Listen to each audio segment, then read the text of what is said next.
Hey guys. This is part 10 of What If Naruto was captured by Madara and went back in time with the tailed beasts. Hit like and subscribe if you like this one, and also please check the author in the description.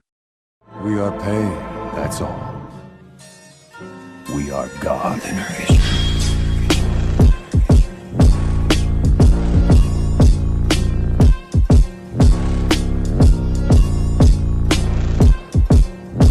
Let's start. Chapter 32, Jonan Exam. Kazekage-sama, every civilian in the village has been evacuated. But we couldn't recall all the shinobi who were on mission. Therefore, the force we could gather to defend the village is only about 3,000 counting all the genin. Gaara closed his eyes. I see.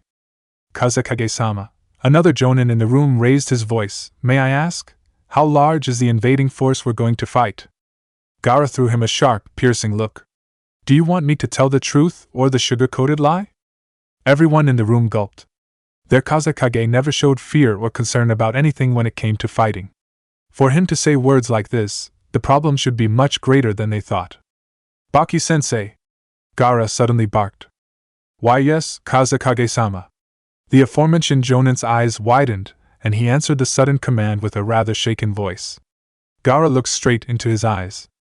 You are always the Jonan I trust the most in this village. But the mission I'm about to give you now is one that will decide the fate of the village. Are you up to the task? Of course, Kazekage-sama. Baki nodded with the utmost firm tone in his voice. Gaara nodded. Very good. Then, he pulled out an envelope from his drawer and gave it to the Jonan, who took it with widened eyes. Please bring this letter to Konohagakure and give it to the Hokage as quickly as possible. Do not get caught, do not stop until you reach Konoha, and don't let it fall into the hand of the enemies. Hokage-sama will understand it when he reads it. Do you understand? The Jonan's eyes widened. Usually, a message from village to village should be sent by hawks or similar trained animals, but for a Kage to order a mail to be delivered personally by a high-ranked shinobi. Yes, sir, he answered, and disappeared in a flick of wind. Good. Then everyone else, let's go outside to meet with our troops. We should prepare our best to defend against the invaders before they come here, which will be in about 3 hours. Shinobi of Sunagakure. I have a question for you. Do you love this village? The voice of Gaara, amplified by chakra, echoed across Sunagakure. Every shinobi at the square stopped their arguments and turned towards their Kazekage. One person in the crowd yelled up. Of course we love the village, Kazekage-sama. Gaara nodded, satisfied. Very good. Then I trust that all of you will do everything you can to protect our village if someone would invade her? Yes. Gaara looked around the crowd. All the faces he had known, the faces of the people whose relatives might have been killed by him during the time he was still a crazy maniac, the faces of all the Sunagakure citizens he had sworn to protect in order to redeem himself, now were looking at him with trust in their eyes. He closed his eyes for a brief moment, and when he opened them again, he said, Our village is going to be attacked by an unknown force in 3 hours. I don't know who is behind this sudden attack. If it was the Akatsuki who was attacking, I would have faced them myself, but they are bringing an army of thousands, which means they do not just intend to capture me, the Jinchuriki of Sunagakure, but they are also going to destroy our village. I alone have no way to defend our village against that massive army. In the crowd, murmurs of shock and fear started to spread. Everyone was taken aback from this sudden declaration. They couldn't even expect someone would dare to attack a great village so suddenly, without even a declaration of war, and with such a great force. Within the rank of the genin, loud sobs could already be heard. Then suddenly, Gaara did something no shinobi of Sunagakure could expect. He bowed. So please, shinobi of Sunagakure. Please, at this moment, forget all the hatred toward each other and toward me, and lend me your strength to protect our home. Let's unite all our power, and at least in this battle, we will work together, as protectors of our home village. Those words coming from Gaara sent a surge of emotion through the entire Sunagakure's shinobi force. Everyone was completely taken aback before the utmost humble words of their Kage. Some murmurs were starting to emerge. Then suddenly, a voice boomed from inside the crowd. We believe in you, Kazekage-sama. We will do anything in our power to help you and the village. Just like a trigger, hundreds and hundreds of cheers started coming from the crowd. They echoed through the air, rumbling the whole village. And a smile appeared on Gaara's lips. Very well. Then everyone, prepare yourself as quickly as possible and get to your position. We will fight with all we have, and we will win. Yes, sir. Then, when every shinobi had already returned to their positions, Gaara looked up the night sky. You just come here, Akatsuki. I can forgive you if you tried to capture only me, but if you dare do anything to harm this village, I, Gaara, will knock you all down. Sasuke? Sakura? How can you two be the ones testing me? Naruto asked, pointing at his two friends in shock. Sasuke just answered him with a smirk. Why shouldn't we be? After all, we are both Jonan now. We have more than enough authority to be your examiners, or… Just like reading the Uchiha's mind, Sakura continued without even missing a beat. Are you afraid of us? Sasuke and Sakura both reached Jonan after your departure only 2 years, Naruto, Hiruzen smiled, walking up. I can assure you, their ability now is nothing less than that of Kakashi and Guy, or maybe even more. Especially if they are allowed to work together, he finished, stressing at the word if. His eyes twinkled at the two Jonin, and they blushed. Huh! Naruto donned his foxy thinking face. Why do you say if? What does that mean? The Hokage's eyes twinkled even more. Oh, after they started dating. Master! Stop that! Naruto nearly choked, both in surprise when he heard the word coming from Sasuke's mouth, and in laughter upon seeing the flustered face he could never imagine on the Uchiha. After finally managing to calm himself down, he breathed out. So, you and Sakura are dating? And your master is Gigi himself? Wow. I really missed a lot of things during those 3 years, huh? You are going to miss even more if you underestimate us in this test, Naruto. Sakura flexed her bicep muscles and grinned confidently. Sasuke didn't say anything, he just cracked his knuckles in anticipation. His Sharingan flared up to life. Naruto grinned back. Oh yeah? I also always want to see how good the students of Bachan and Gigi actually are here. That brat. Tsunade rubbed her nose bridge. Still insolent as ever. Hiruzen grinned. Then we're not going to hold it back any longer. Let the test begin. Baki slumped down to the ground. He had done his best to get past the enemy line, but he was also nearly killed in the effort to do so. This is not good. I don't know if I can even get to Konoha in this state. He coughed out a glob of blood. If he failed in this mission, Sunagekyo would be doomed for real. He crawled toward a tree stump and sat down. Wiping the blood on his mouth, he formed some hand seals. Summoning jutsu. A small weasel popped out in a burst of smoke, and gasped in horror when she saw the state of her summoner. Baki-sama! What happened to you? This is not the time to ask, the Suna Jonin breathed out. He reached into the pocket of his flak jacket, and pulled out the scroll Gaara gave him. Tatsumaki, you are the fastest weasel in the world, who can move with the speed of wind. Please, you have to bring this to Konohagakure, to the Hokage as quickly as possible. I can hold the enemies back for a while, maybe about half a day or so, enough for you to reach the leaf to get reinforcement. The weasel's eyes widened. No, I can't do that. I need to help you, she started, but Baki stopped her. Please, Tatsumaki. The fate of Sunagekyo is lying in your hand. You need to do this, for the sake of our village, our citizens, gag. He couldn't finish the sentence without coughing out another glob of blood. The summon was trying to say something else, but the look in Baki's eyes completely stopped her words in her throat.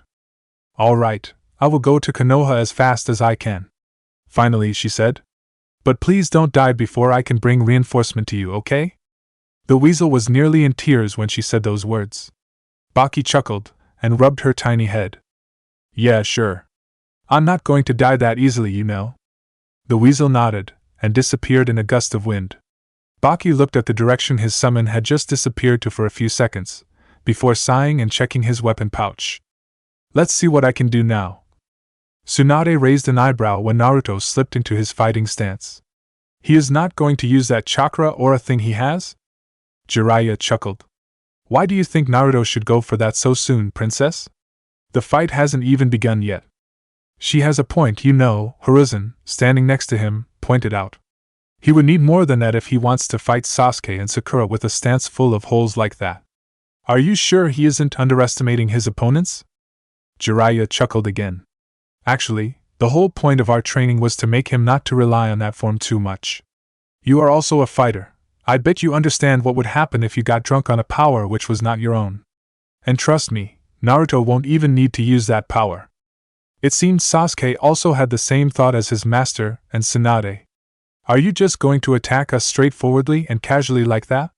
He raised an eyebrow. You're underestimating us too much, Naruto. And you won't be able to lay a hand on us if you don't come at us with intent to kill. Naruto grinned. I already knew that hiding against you two is useless. Besides, who said I'm underestimating you? Then with a roar, chakra blasted out of Naruto's body like a storm. It whipped around. Even the spectators standing far away could feel it thrashing at their faces. What is that? Choji choked out. Is this the Kyuubi's chakra? No, Hiruzen answered him. His face was still as calm as ever, but his eyes were narrowing. This is only Naruto's chakra, but to think he could reach such a level in just 3 years. Then, suddenly it died down as if nothing happened. Be careful, Naruto, from inside his head, Goku warned him. I can feel something very different about those two. They are definitely not someone you can underestimate now. Yeah, I know. Oh, and by the way, can I ask you guys not to interfere with this fight?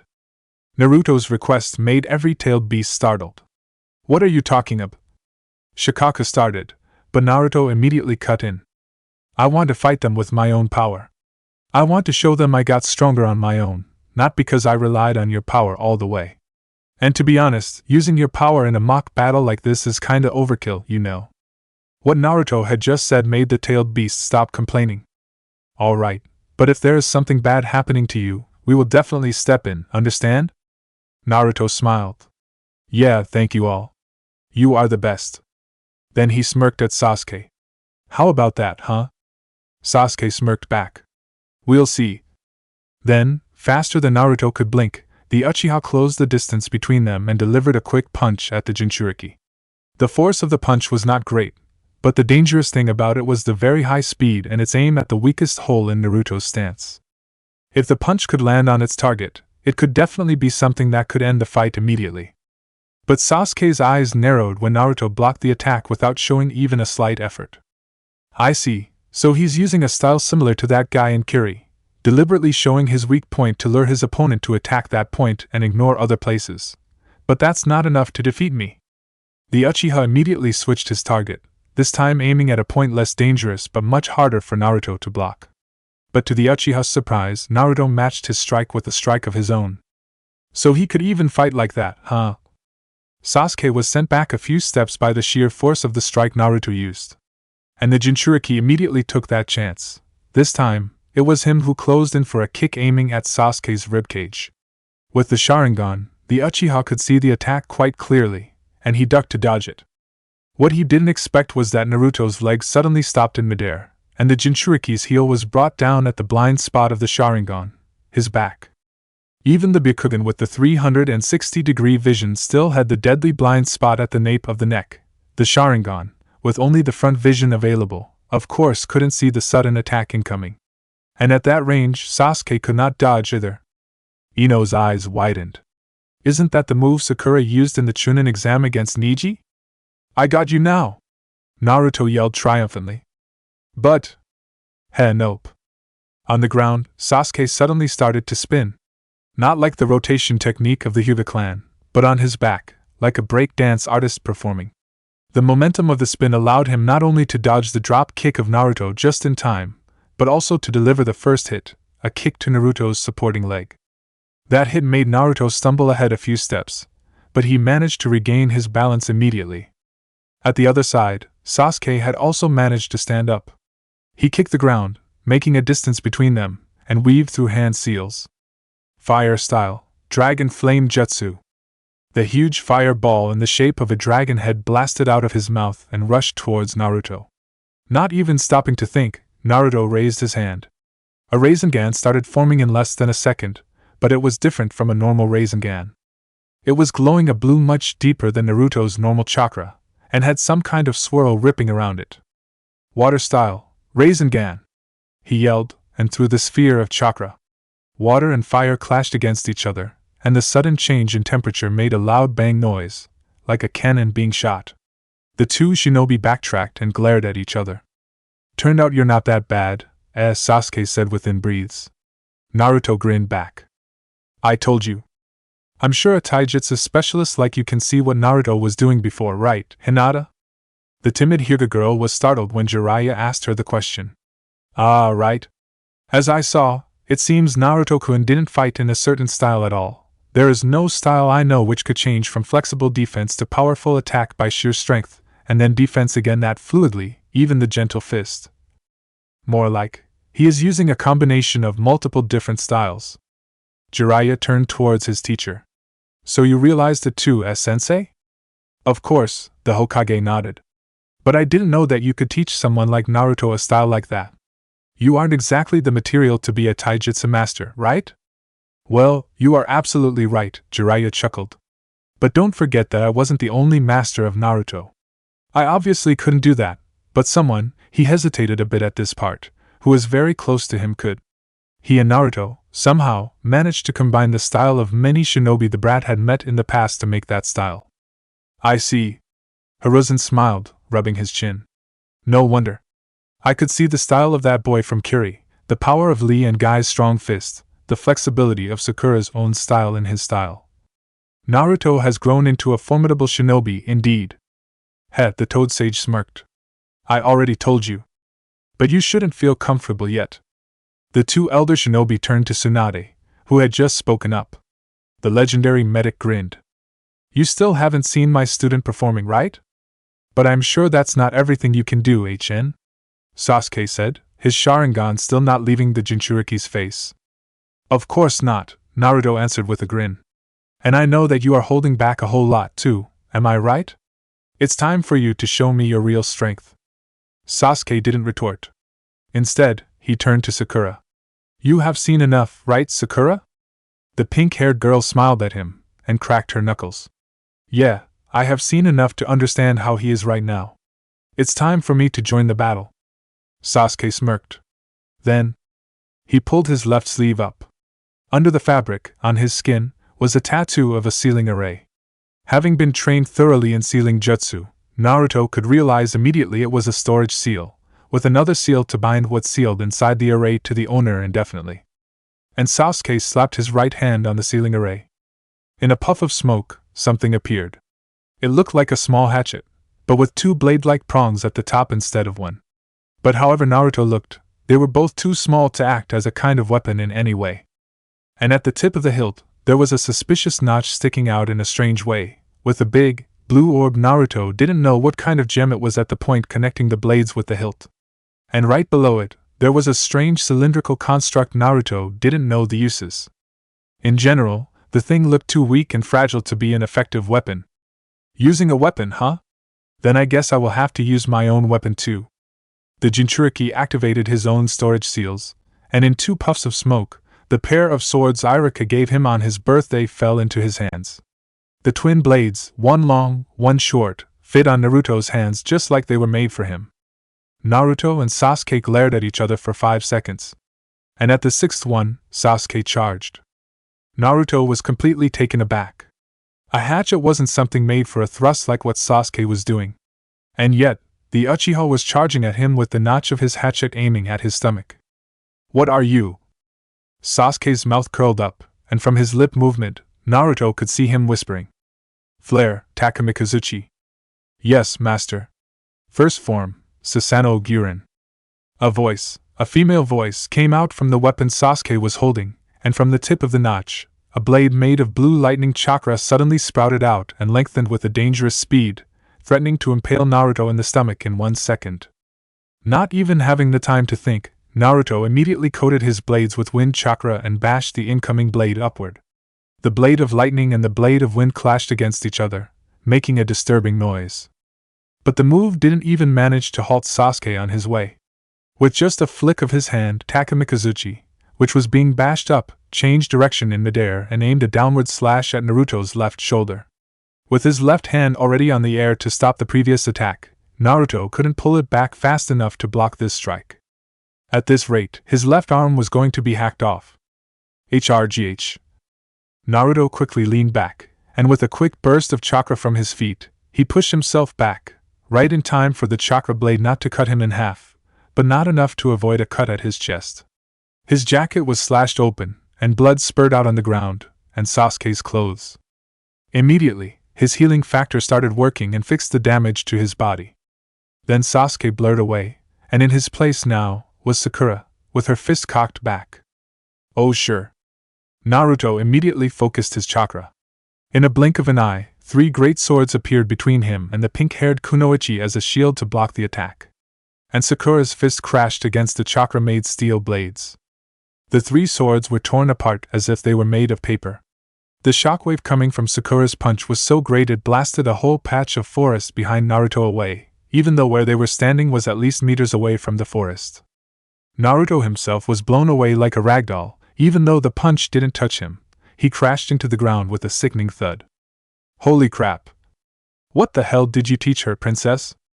Those were the only words Jiraiya could choke out upon seeing the scene in front of him. Instead of answering, Tsunade gave him a question. Have you ever heard about the limit break theory, Jiraiya? The Toad Sage pondered. I think I heard about it before. Then his eyes widened. Wait. Don't tell me. Yeah, Tsunade admitted. I already told her that way of training was completely insane, but she insisted on it so much I had no choice but to help her. Outside of medical training, she pushed her body past her limit every single day, to the point she couldn't even move a muscle during the first weeks doing that, and for some reason, it worked. Gradually, her body became much more powerful, and combining that with my special chakra control skill and her mother's reinforcement technique, yeah, I can safely say that she has become one of the most dangerous shinobi of this whole village in terms of pure physical power. Hell, in this village I think there are only 2 people who can catch up with her now, which is Rock Lee and Mike Guy of Team Guy. Naruto finally stopped rolling on the ground, and burst into smoke. Shadow clone? But when did he? And how did he even?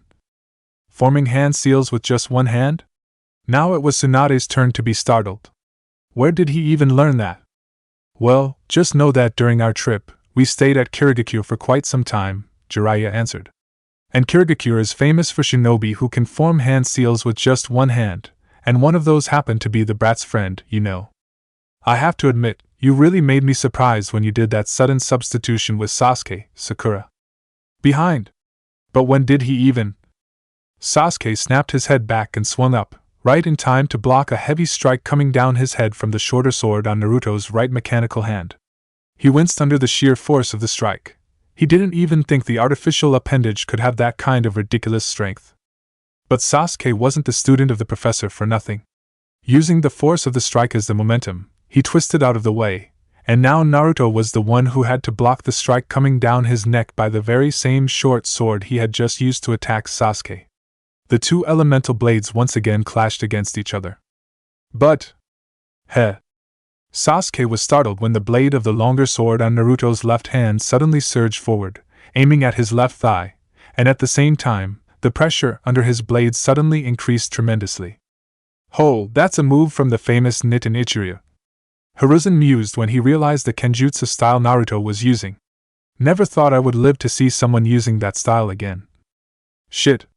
Even with the Sharingan I can't. Luckily for him, he had Sakura on his side. With a deafening battle cry, the kunoichi slammed her foot down, and the ground heaved. Both Naruto and Sasuke felt their bodies being tossed violently upward, and thanks to that, Sasuke was able to avoid the deadly slash coming at his thigh.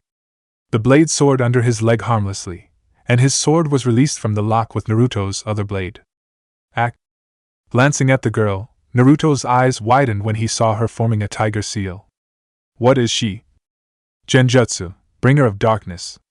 Genjutsu? No matter, there is no genjutsu that can affect me. Then Naruto was startled when he saw darkness covering him. What? How? This genjutsu is a very advanced one which manipulates the light signal coming from your eyes to your brain. Matatabi warned him.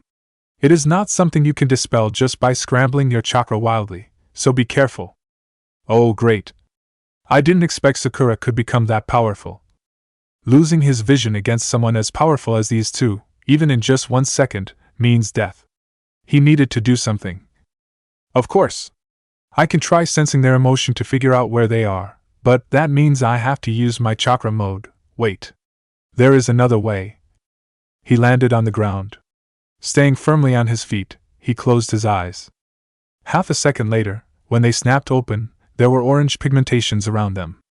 And everything appeared more than clear in his senses. He lashed out, knocking Sasuke, who was trying to deliver a sneak attack at him, from his left away. Did he just enter perfect sage mode in half a second? Now even Hiruzen was shocked. Jiraiya chuckled. Now that's what I call the student surpassing his own teacher. Actually, Naruto asked me and the sages of my Iboku too. He paused a few seconds to find a suitable answer. Train him in sage mode just about a month after we left the village. It was hard, but he absorbed the knowledge even faster than I could imagine. As you all know, in order to enter and maintain sage mode, the user needs to have a total understanding of his chakra, as well as the ability to perfectly control the input and output of it. That's why most users of sage mode have very good chakra control, and have to stay still for a long time in order to gather chakra, as just a slight imbalance would ruin the process and bring irreversible consequences. But he paused again, but this time just for dramatic effect. One of the advantages of having something like Naruto's prosthetic arm is that he has to practice chakra control constantly. Now, nature chakra was sent into Naruto's sword, and he slashed at Sakura, who was standing a few meters away. Even if he couldn't touch her physically, sage mode allowed him to hit enemies from a distance with powerful, undodgeable strikes of nature chakra. And that figure over there was definitely the real Sakura, the source of the genjutsu. If she was hit, the genjutsu would be dispelled. But it seemed Sakura had expected that to happen. At the same time as Naruto swung his sword, Shanaru! She also threw her own punch. A deafening explosion ensued. Sakura didn't have incredible speed as Lee or Sasuke, but she had extreme power to compensate for that. Yes, the pink-haired girl now had the power to match a strike of nature with her own punch. And she was doing that while maintaining an S-rank advanced genjutsu created by the first Hokage. The force of the explosion was so immense it sent Naruto stumbling a few steps back. But it also managed to break Sakura's concentration on the genjutsu, and light returned to Naruto's eyes. Ugh! There! Not wasting even a second, Naruto regained his balance, and closed the distance between him and Sakura. He delivered a quick slash at the girl's torso, with the clear aim of taking her down before she could do anything else. But Earth style, Earth flow wave. Naruto was thrown off his path when the ground under his feet heaved once again. And it seemed Sakura had practiced this strategy for quite a long time, because she almost didn't lose her balance at all. And that was the chance for her. Shanaru! The cartridge was loaded into her gauntlet with a loud crack. Then with a very fast jet step, the girl closed the distance between them. Naruto's eyes widened. If that punch landed on him, then sage mode be damned. He would definitely have to stay on hospital bed for a month. Shadow Clone Jutsu. A clone popped into existence next to him on the air, and managed to push him aside before eating the whole punch of Sakura to the stomach. It was dispelled violently, and Naruto winced when the memory of the clone rushed back into his head. But now Sakura was exposed. He can finally land a hit on her. No, not quite, she still has. And just as Naruto expected, right before his foot even touched the ground, Sakura had changed her direction with another jet step right in midair, and was now descending down his head with a deadly drop kick. But this time, Naruto was already expecting it, and by launching chakra out of his own feet, he managed to shoot himself away before Sakura's foot landed on the ground and made a crater under it. Not letting Naruto catch his breath, Sakura closed her distance again with another jet step and launched punches after punches at him. Unlike the taijutsu trade with Sasuke, Naruto couldn't afford to block any of her punches, even in sage mode. That's why he was being forced to dodge frantically right now. With his supreme reflex from sage mode, he could do that without too much effort, but he knew he couldn't dodge forever. And there's no way for him to counterattack in this state. Ha! With a loud cry, chakra exploded from Naruto's body like a storm, throwing Sakura away. Naruto landed on the ground and quickly backtracked. There's no reason for him to stay close to this dangerously violent girl for long. Blitz, Takamikazuchi. All right, my master. Load cartridge. Second form, Akadachi. What? Naruto immediately dodged to the side right before the blade of lightning could skewer him from behind. He took a few steps back and carefully rated the problem. On Sasuke's hand wasn't the chakra katana he saw before anymore. The handle of the weapon was now much longer, and the blade had retracted into a shorter, but broader and curved form. The two prongs on the hilt of the katana were now hugging the root of the blade instead of spreading out, and under them now the cylindrical construct Naruto had seen in the katana had also changed shape a bit, becoming bigger than before. And for some reason, there was now a rope tied into a bow right below the construct. In short, the katana had become a naginata. With an incredibly quick movement, much faster than before, Sasuke thrust the spear at Naruto's mechanical hand. It struck, and the sword in the hand flew away in a brilliant arc, stabbing into the ground before fading away back into Naruto's seal. The Uchiha spun the naginata in his hand and retreated back to where Sakura was standing. A sentient multiform chakra weapon, utilizing the Mastermind cartridge system, huh? Jiraiya mused. Where did he get that? Who was the one making it for him? The third Hokage grinned. Will you believe me if I say he made it himself? Jiraiya shot a blank stare at his teacher. You're kidding me. Nope, Hiruzen shook his head. I have to admit, Sasuke has a brilliant brain, just like that of Tobirama-sensei. Not only did he learn the chakra materializing technology Tobirama-sensei used for his Sword of Thunder God in just 2 years, he also managed to figure out the concept behind the making of sentient weapons like the Samahata of the Mist and the Masamune cartridge system in Sakura's gauntlets to research and replicate, and even improve them to a far more advanced form in that weapon. And that form change is his own innovation, even I didn't know where he pulled it from. And I have to say, that isn't even half of the things that weapon can do. Then he shook his head. And people call me a genius. Jiraiya couldn't say anything else. He just stared at the battle in front of him with a shocked expression still lingering on his face. I didn't think you still have such a trump card hidden. Naruto gritted his teeth. Answering him, Sasuke slipped into a stance Naruto never saw him using before. The blade of the naginata was pointed ahead, and Sasuke's body itself was lowered to the point it looked similar to that of a sprinter who was ready to leave the starting point on a starting block. On the contrary, he said in a low voice, this is nowhere near my trump card. Then Sasuke moved. In a single step, he closed the distance, and the naginata was thrust at Naruto mercilessly. With the enhanced reflex granted by Sage Mode, Naruto dodged the strike quite easily, but to his surprise, another strike came just as quickly, and another one, and another one, and another one. Shit. Even with Sage Mode, I can't keep dodging like this. A naginata is usually used for slashing. But with a blade made of lightning chakra, it can easily be used for stabbing also. Even Naruto didn't know if a blade made fully of lightning could pierce a senjutsu-enhanced body, and there was no way he would test it on himself.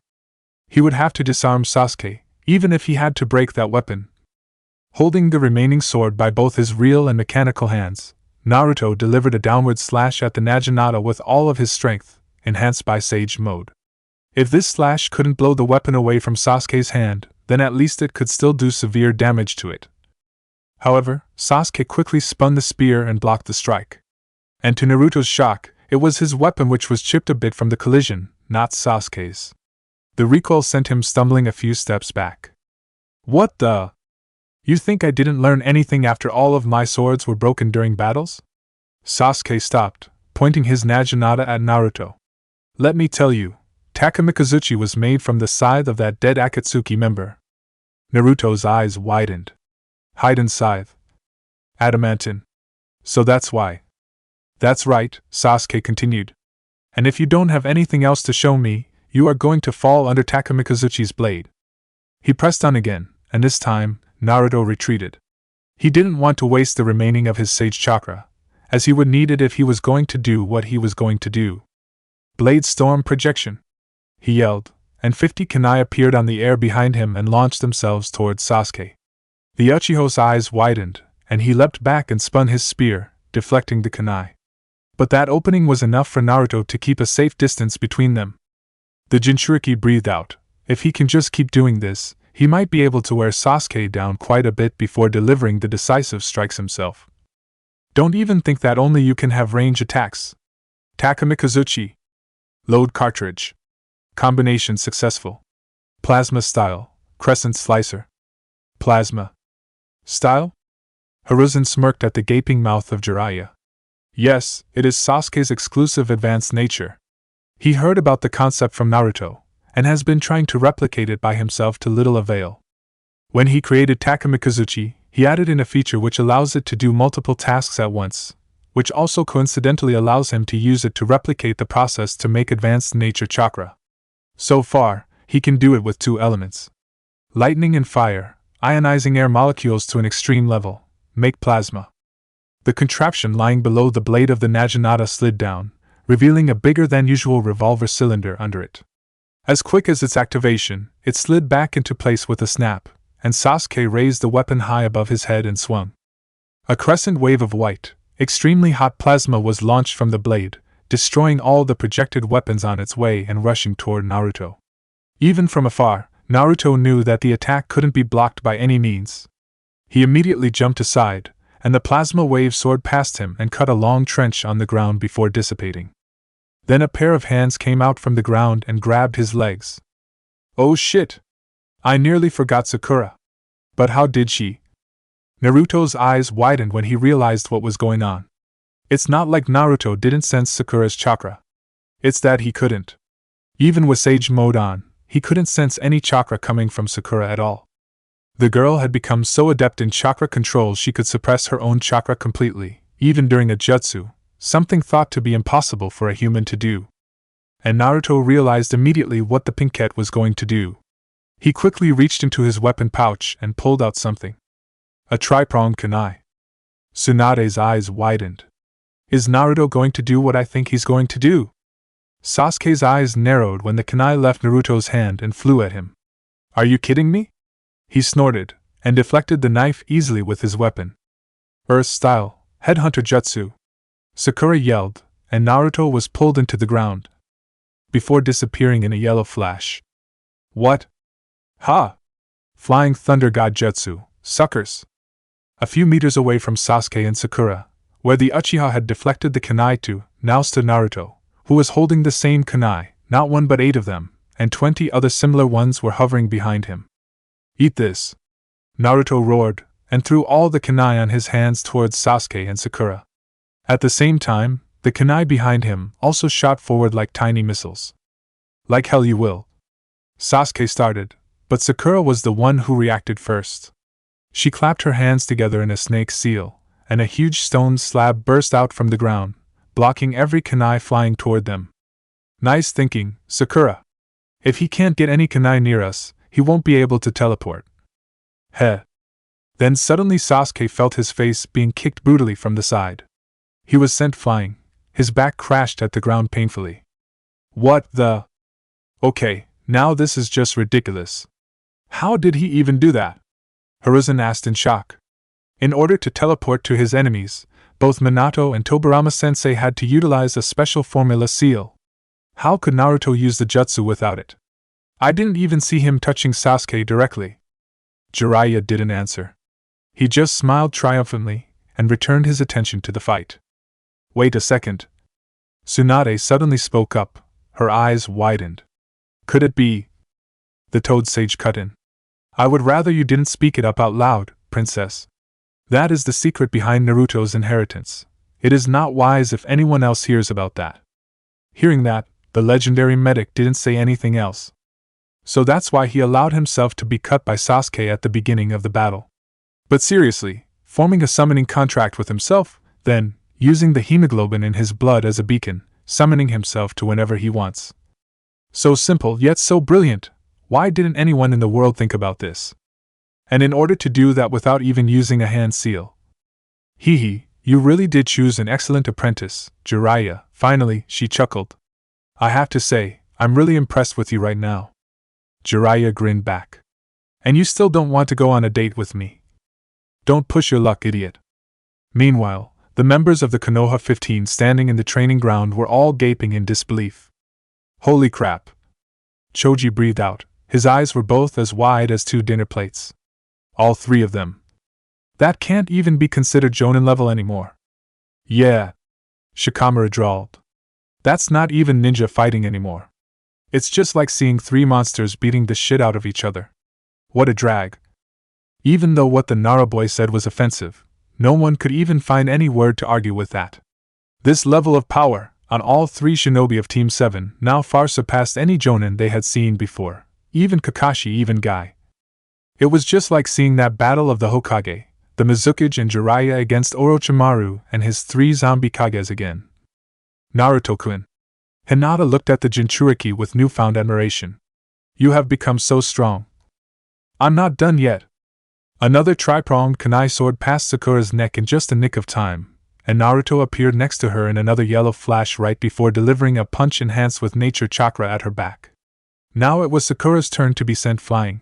She was slammed into the air right next to Sasuke painfully. With only one jutsu, Naruto had taken back the advantage in the battle. This is the end. Naruto roared, teleporting to Sasuke's side again and throwing his last punch with nature chakra at his chest. If this could land, it would be the final blow. But before his fist could reach the Uchiha, I'm done holding back. His wrist was caught in midair by Sakura's hand.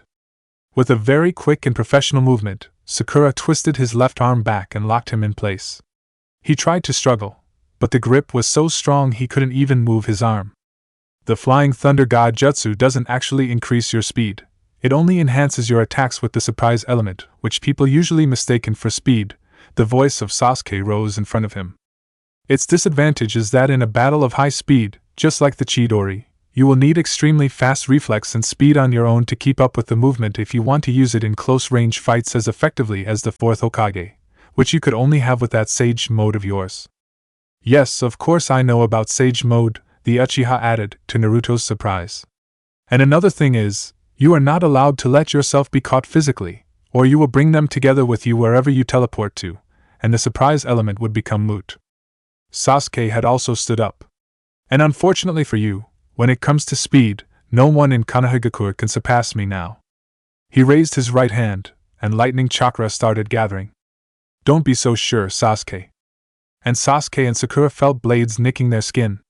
Clones of Naruto were standing behind them, holding their swords right next to their necks. And all around them, swords, kunai and shuriken of all kinds were hovering menacingly, ready to fire any time. Being like that, and you still managed to hold us in a deadlock. Sasuke chuckled. You really are the most unpredictable shinobi of Konoha, Naruto. Then, surprisingly, the Uchiha let his jutsu dissipate. I think that's enough for you to give your verdict, right, Hokage-sama? From the audience, Hiruzen walked up with a smile. Indeed. Considering what I saw today, I can safely say that considering fighting ability, you are already worthy of the Jonan rank, Naruto. You haven't even used your most powerful jutsu, and yet you managed to fend off 2 of my most powerful Jonan in the force, fighting them to a stalemate. And I must say, you really learned a lot during your training trip. I guess both of you would agree with that, aren't you? He looked at Jiraiya and Tsunade, who smiled. So I am a Jonan now? Naruto asked, excited. Hiruzen smiled at him. Nope. You will need to do a written test first before I can decide your promotion. Ah man! Everyone laughed. Hiruzen threw a scroll at him. I'm kidding. Here you are, your Jonan flak jacket. Although we will have to take care of quite a bit of paperwork, but I guess I'll just give you a promotion for the heck of it. You already fulfilled all the requirements anyway. Oh, and since one of a Jonan's jobs is to take care of a team of his own, just prepare yourself for when your own team comes to you, Naruto. Naruto paled. Everyone else laughed even harder.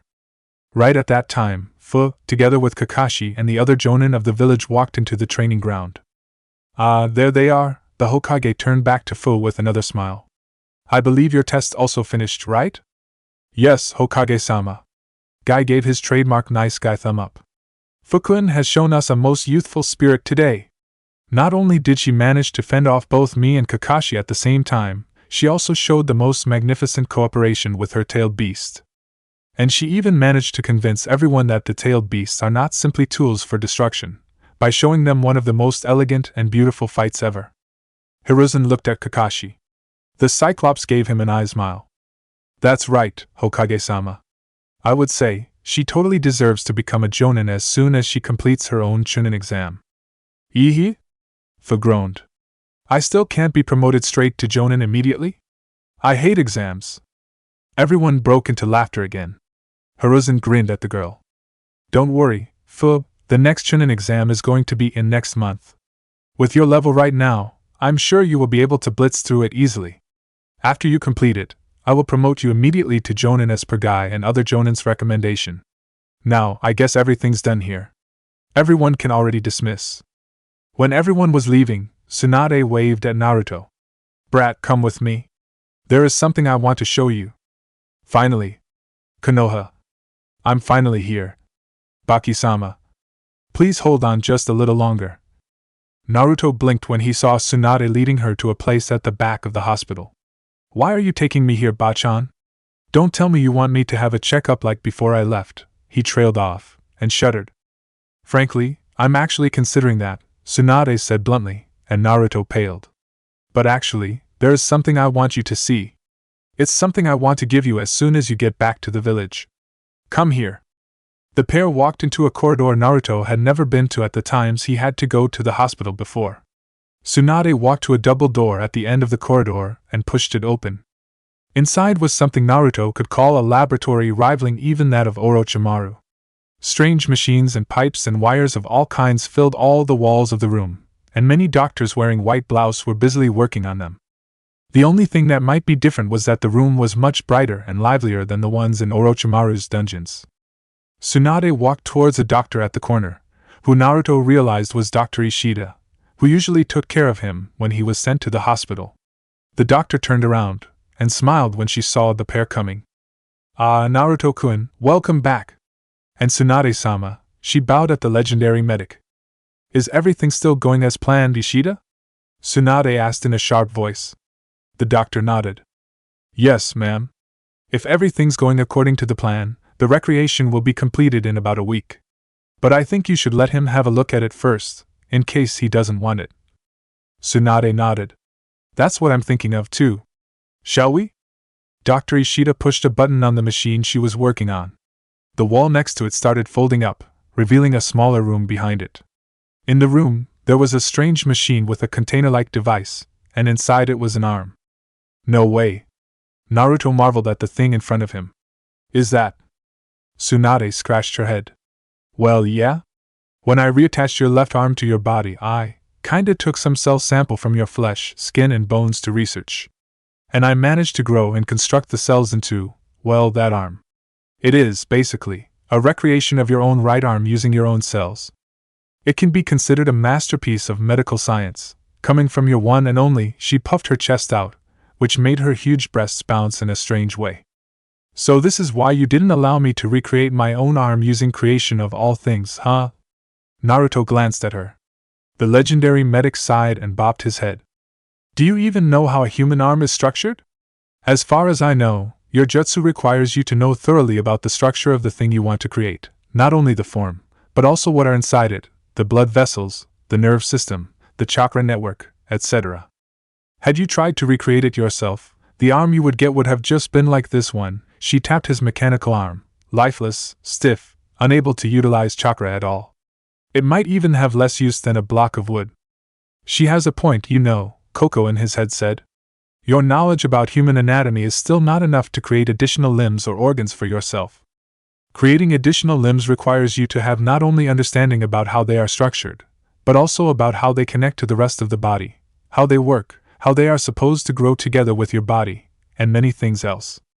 Then how does Fuchan always grow wings to fly on her own? That's because she uses my own physical wings as the blueprint to create them, Narukuin, Chomei answered for Koko. Nothing is better to be a blueprint to create something than that exact something, right? And she never uses those wings for an extended time, remember? Huh, when you say it like that. Besides, whenever you managed to recover from near-fatal attacks, your organs were not totally, utterly destroyed like your right arm, so using whatever remained, Kurama could base on the cell structure of them to replicate the structure to the cellular level, and what remains of them to hypothesize the general structure of the organs in order to regenerate it, Koko added in. But like I said, there is kinda nothing of your old arm left in this world anymore, so... And even things like that would have their own drawback. Just a single mistake could have caused horrible cancers in the organs. Naruto winced. You really didn't need to say it like that, you know. So why do you need to ask me about it? Naruto blinked at Tsunade. It's your present to me, and it sounds so great. I would accept it even if you don't ask me, right? The legendary medic hesitated. Well, the truth is, even with all the cells I collected from you and all the technology provided, I could only grow them and shape them up into the form of the arm. There was no other way to make it, well, alive and possible for a living body to use, so, I kinda had to splice in some cells from the body of my grandfather. I'm pretty sure there wouldn't be anything bad happening, but to be honest, I'm not quite sure what effect it would have on your body. And there you go, Kurama face-bombed. Hashirama's cells. Answer to every question. That's why I want to ask you about it before doing anything, Tsunade continued.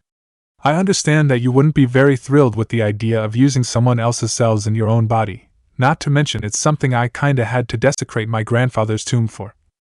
Naruto pondered about this. The idea of having a real arm, a working, biological arm for himself was a very tempting one, and with a very powerful addition to it to boot. He knew what a human body can do when enhanced with cells of the first Hokage. It was the very thing that made a 19-year-old Obito with half of his body crushed powerful enough to fight on par with his father, the legendary Yellow Flash of Konoha. It was also the thing that gave Madara the Rinnegan and made him, thanks to the brilliant and stupid idea of Kabuto, powerful enough to crush the whole Shinobi Alliance under his feet. And he actually needed a way to improve his wood style, too. The truth is, Naruto had been practicing wood style for a while with the instruction of Chio. Combining two elements together was what he could do easily now, and with the slug's ability, he could theoretically add the element of life into the mixture of chakra. But so far, the best he could do was making a bean sprout come out of the ground. The level he was at right now was not nearly enough to bring to a battle. If he accepted that arm, maybe he could do something to improve it. But still, the idea of having Hashirama's cells implanted into his body disturbed Naruto as much as it tempted him. If he did that, he would be no different from Orochimaru, Kabuto, or Madara. What should he do? To be honest, I think Naruto-kun should just accept the arm. Everyone turned to Matatabi, who had just said, "Just think about it in a pragmatic way. Doing that might be immoral, I agree, but it's not like we have a choice, right?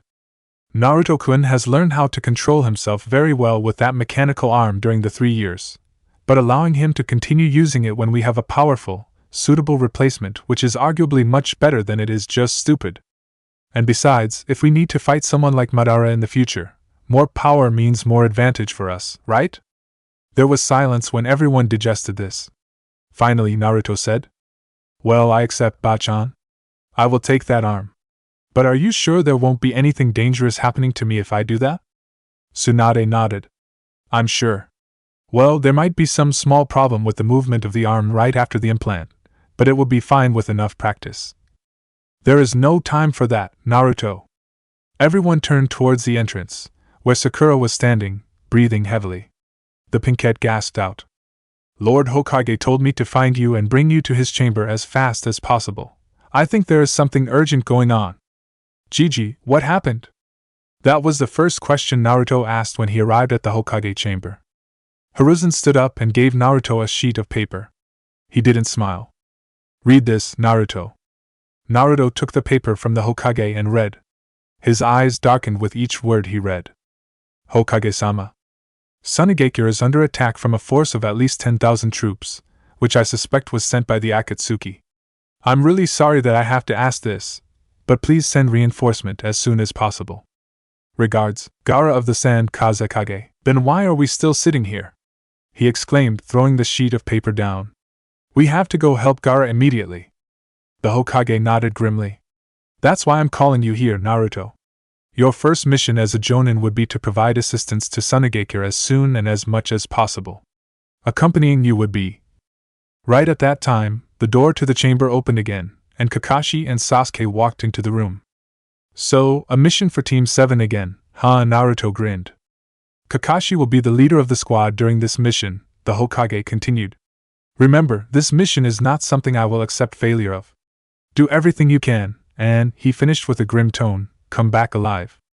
Chapter 33, The Siege of Sunagakure. Never before had Sunagakure been in such a mobilization. Ninja of all ranks, all ages were running around, positioning themselves at different places around the village under their superior's command, gathering whatever weapons they had, or even comforting the younger ones who hadn't had much fighting experience. No one could even crack a smile. They all knew that if they couldn't do it, it would be the end of one of the greatest hidden villages of the shinobi world. Kazekage-sama. Gaara didn't look at the shinobi who had just landed at his right. His eyes were all deeply focused on the horizon, at the direction the invaders were coming from. Report, he said. Our scouts have just reported. They said that even though they had searched everywhere, there was no sign of anything moving in a radius of 10 kilometers around the village. So maybe you are just mistaken? Temari asked hopefully. Kankuro, standing next to her, shook his head. No. Gaara's sand movement sensor is never wrong, and such a large force could not be something he imagined out. If there is nothing visible, then the only explanation possible is that they are moving underground. Temari blinked. But isn't moving something as large as that army underground kinda impossible? I mean, you know that moving underground for such a long time under this desert is impossible even for one person, right? And yet they are moving a whole 10,000 troop army. I don't know, Gaara answered. And that's what makes them dangerous. Moving the army underground leaves us with no way to know what formation they are in, what level of ninja they have, what kinds of war equipment they are using, meaning, we, as the defenders, don't know anything about them, while they have more than enough in both element of surprise and number against us. So basically, we are like cornered rats, right? Basically, yes. Silence for a few seconds. Then Temari asked. So what are we going to do? Gaara closed his eyes. 2 seconds later, his eyes snapped open, and he commanded. Temari, you are one of the shinobi with the most powerful long-range jutsu in the village. Gather more long-range fighters with decent wind and fire jutsu and go up the west side of the wall, and wait for my command to fire. Kankuro, you go get Elder Chio together with 5 Jonan and bring them to the shelter. You will be in charge of protection there. What? The puppeteer protested. I can't do that. I want to fight with you in the front line. Gaara turned around and looked at his brother with a sharp glare. Kankuro flinched. I'm sorry, Gaara, I didn't mean to. Kankuro. The puppeteer blinked when he heard Gaara's voice. There was no sign of anger or anything in his tone. As Kazekage, the first duty I have to fulfill is to provide safety for the citizens. With almost every shinobi of the village at the front line, our force to protect them would be thinned down. And you already know what our enemies can do. Protecting the citizens is the job I cannot entrust to anyone else except the ones I trust the most. You, my brother. Kankuro was stunned for a while. Then he nodded. Understood. I will do what I was told. And he turned and leapt away, but not before saying, Be careful, Gaara. When his siblings had already been away, Gaara said in his mind. Shikaku? Are you ready for the battle? Humph. Way ahead of you. The beast inside him answered. I'm itching to show those Akatsuki how not to mess with me. All right. Then. Chakra started flowing out of his body, into the sand under him and in the radius of 500 meters around the village. Let's see if you have what it takes to get past this or not. Naruto, together with the other members of Team 7 and Team 8, was standing in front of the huge gate leading out of Konoha, ready to depart. All right, let's review the mission we have, Kakashi announced. Team 7. First, what we need to do is to get to Sunagakure as quickly as possible. Then, with everything we have, assist them in their resistance. Is that clear enough? Very clear, Sensei, Sakura answered. But how can we get there fast enough? I mean, it's already been a day since Suna noticed the sudden attack, and if the words of that weasel were right, it should take at least that much time to get to Suna from here, right? Naruto raised his hand. I think I can use my Flying Thunder God Jutsu to get all of us there, but only if we're in range. My skill with the jutsu is nowhere near that of my dad. Oh, and by the way, I think you guys should have this. He pulled out 7 Flying Thunder God kunai from his pouch. If you keep this with you, I can come to your aid at any time providing that you are in my range. I also gave one to Gaara at the time we stayed in Sunagakure during our training trip, so... I already gave these to Gigi and other people in the Konoha 15 too, he added when Kurenai raised an eyebrow at him. Each person stepped up and took a kunai from Naruto's hand. Kakashi continued. Team 8. Kurenai, you know what you guys have to do already, right? The Genjutsu mistress nodded. Yes. We will go with Tatsumaki to rescue Baki-san, and after that, we will continue to provide assistance by sabotaging the formation of the enemies behind their back, if possible. Please depart quickly. On her shoulder, the small weasel exclaimed. When I parted with Baki-sama, he was already very weak. If you don't hurry up, he might die before you can even arrive. Then we're going now, Kakashi, Kurenai nodded, stroking the head of the weasel, making her wince in annoyance. Naruto looked at Hinata, who was tightening up her backpack on her shoulders, ready to depart.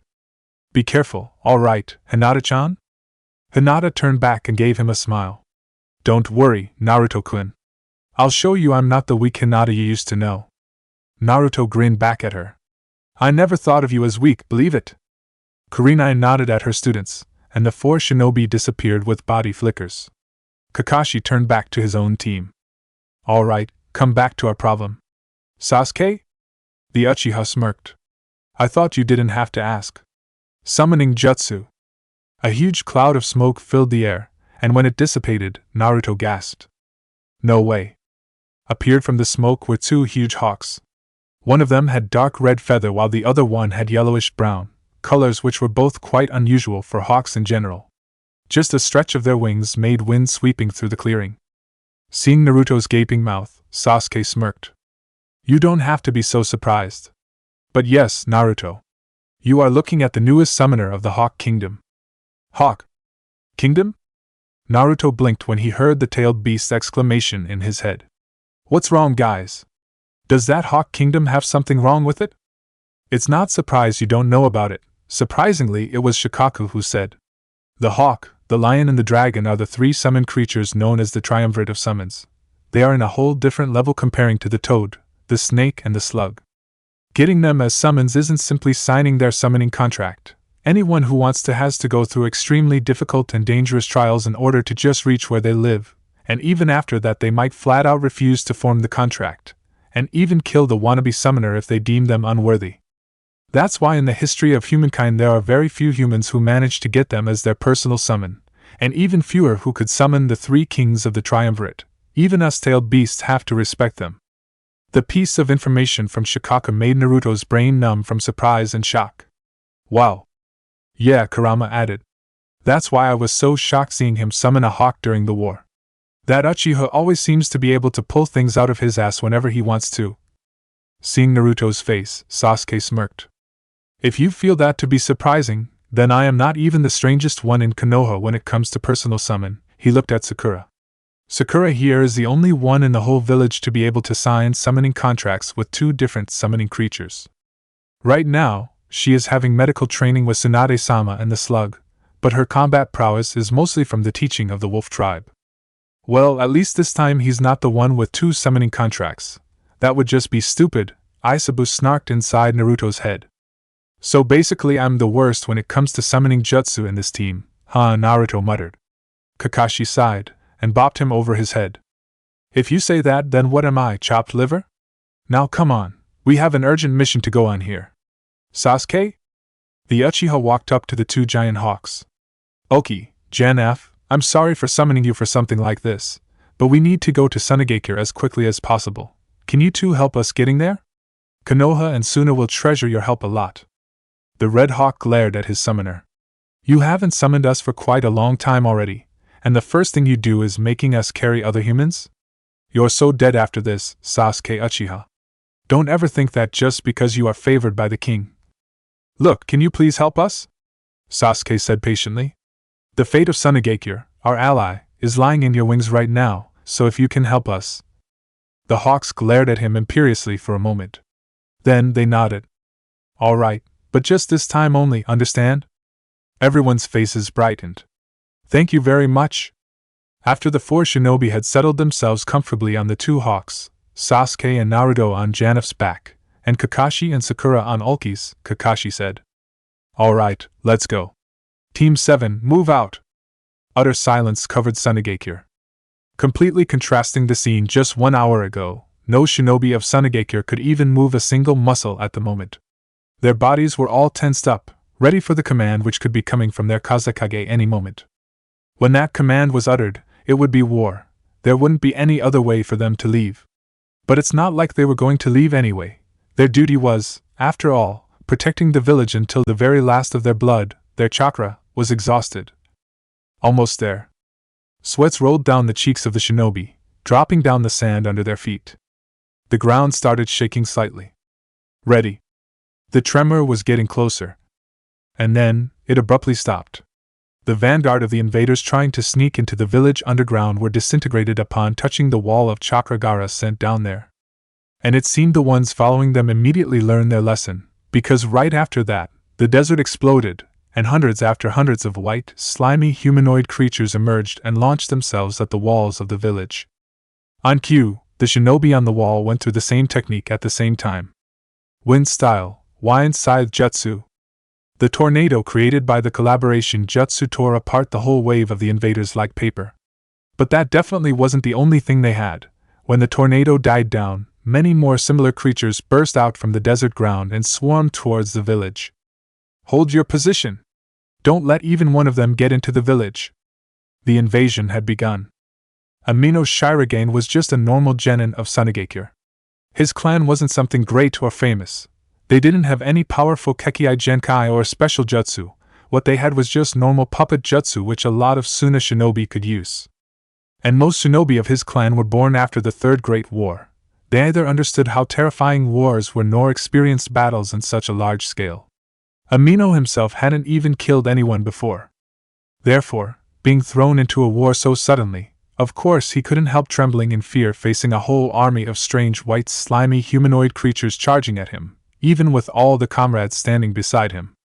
One of the white setsu, seeing his hesitation, rushed in with its right arm raising, spikes made of the same white substance forming its body protruded from the arm, and it lashed out at the boy. Trembling in fear, the genin could only widen his eyes in shock when the spikes were coming toward his exposed stomach.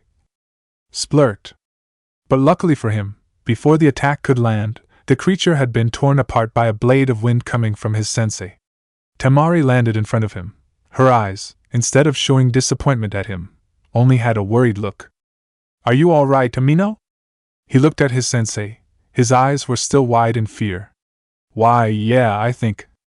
Temari turned her body, right in time to avoid a strike from another white setsu and smashed its head open with her fan. She said without looking back at her student. Amino, right now as your superior, I forbid you to freeze up like that.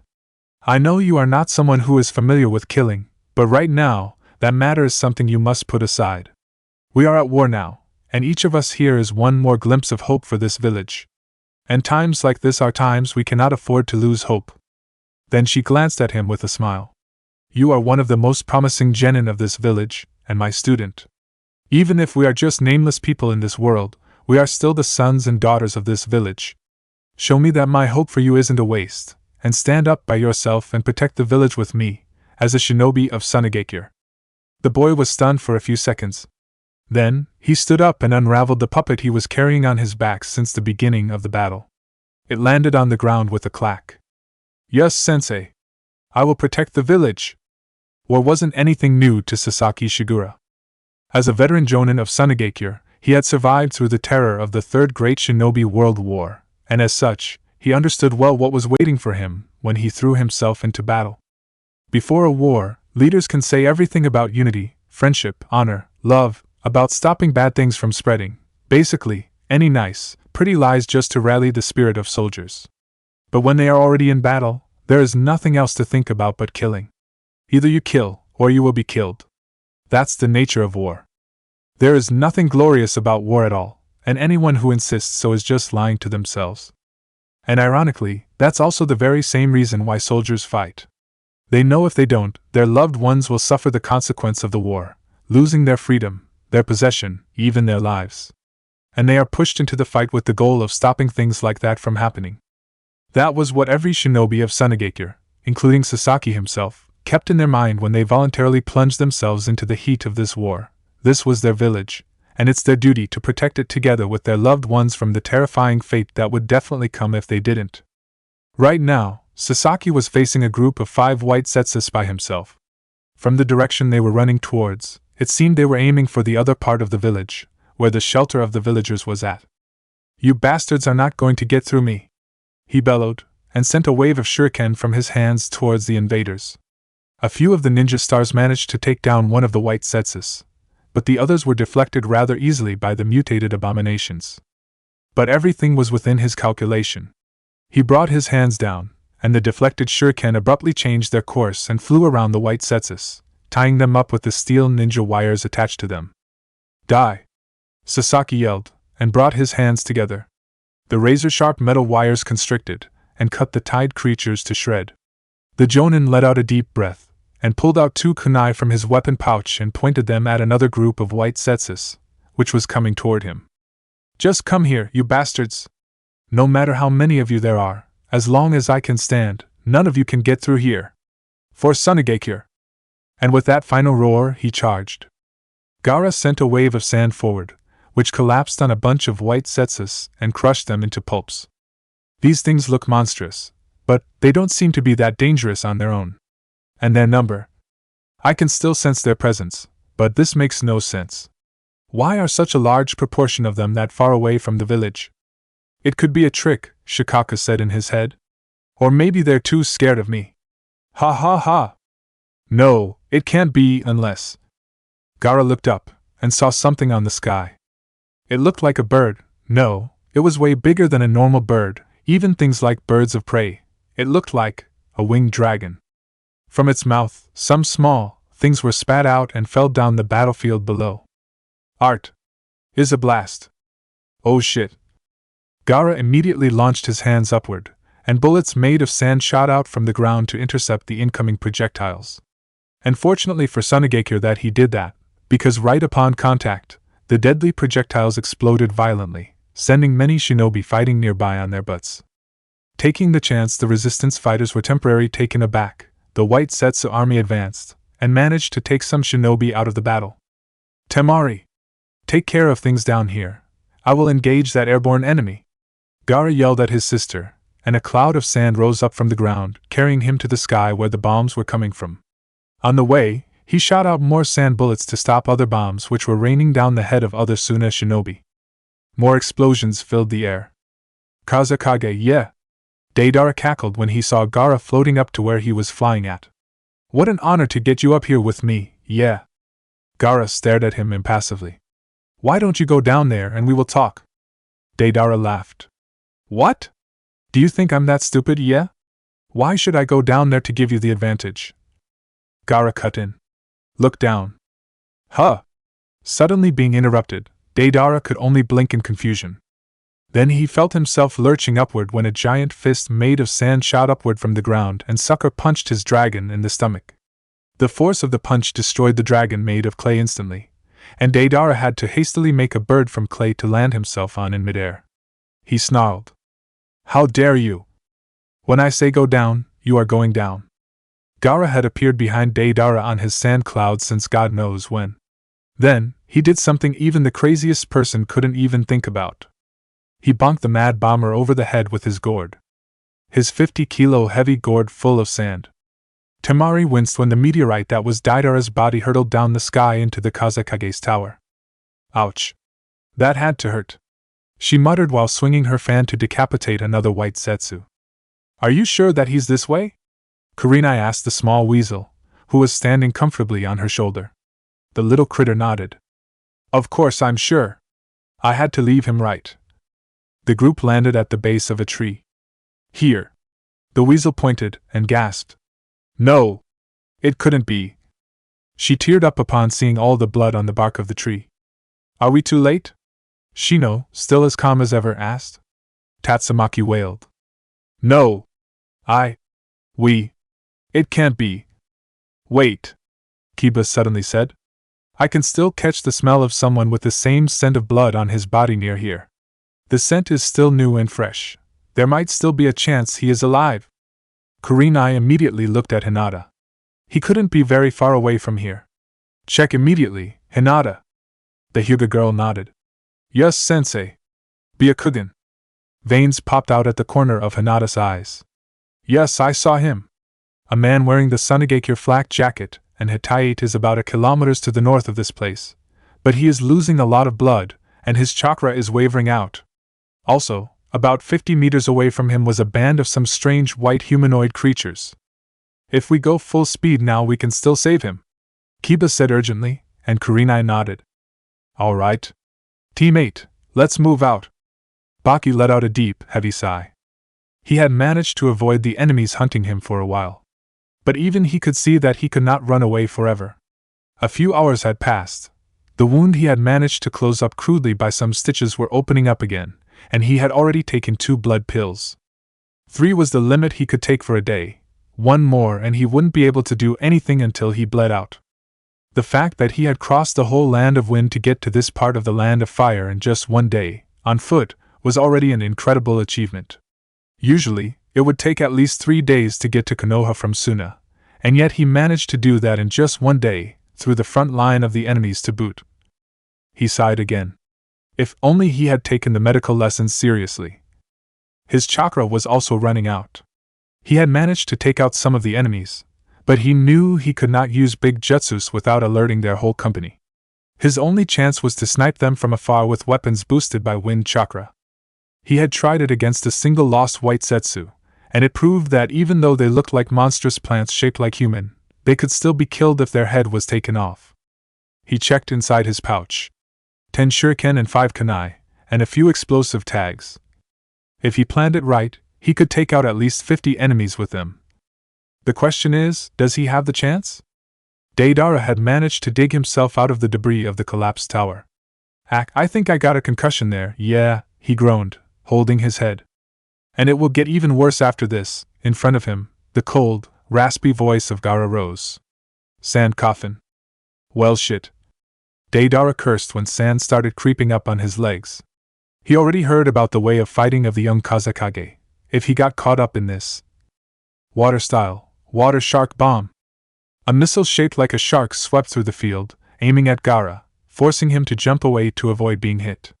The water also managed to clear Gaara's sand, which wasn't the kind the Kazekage tended to use infused thoroughly with his chakra, away from Deidara's body.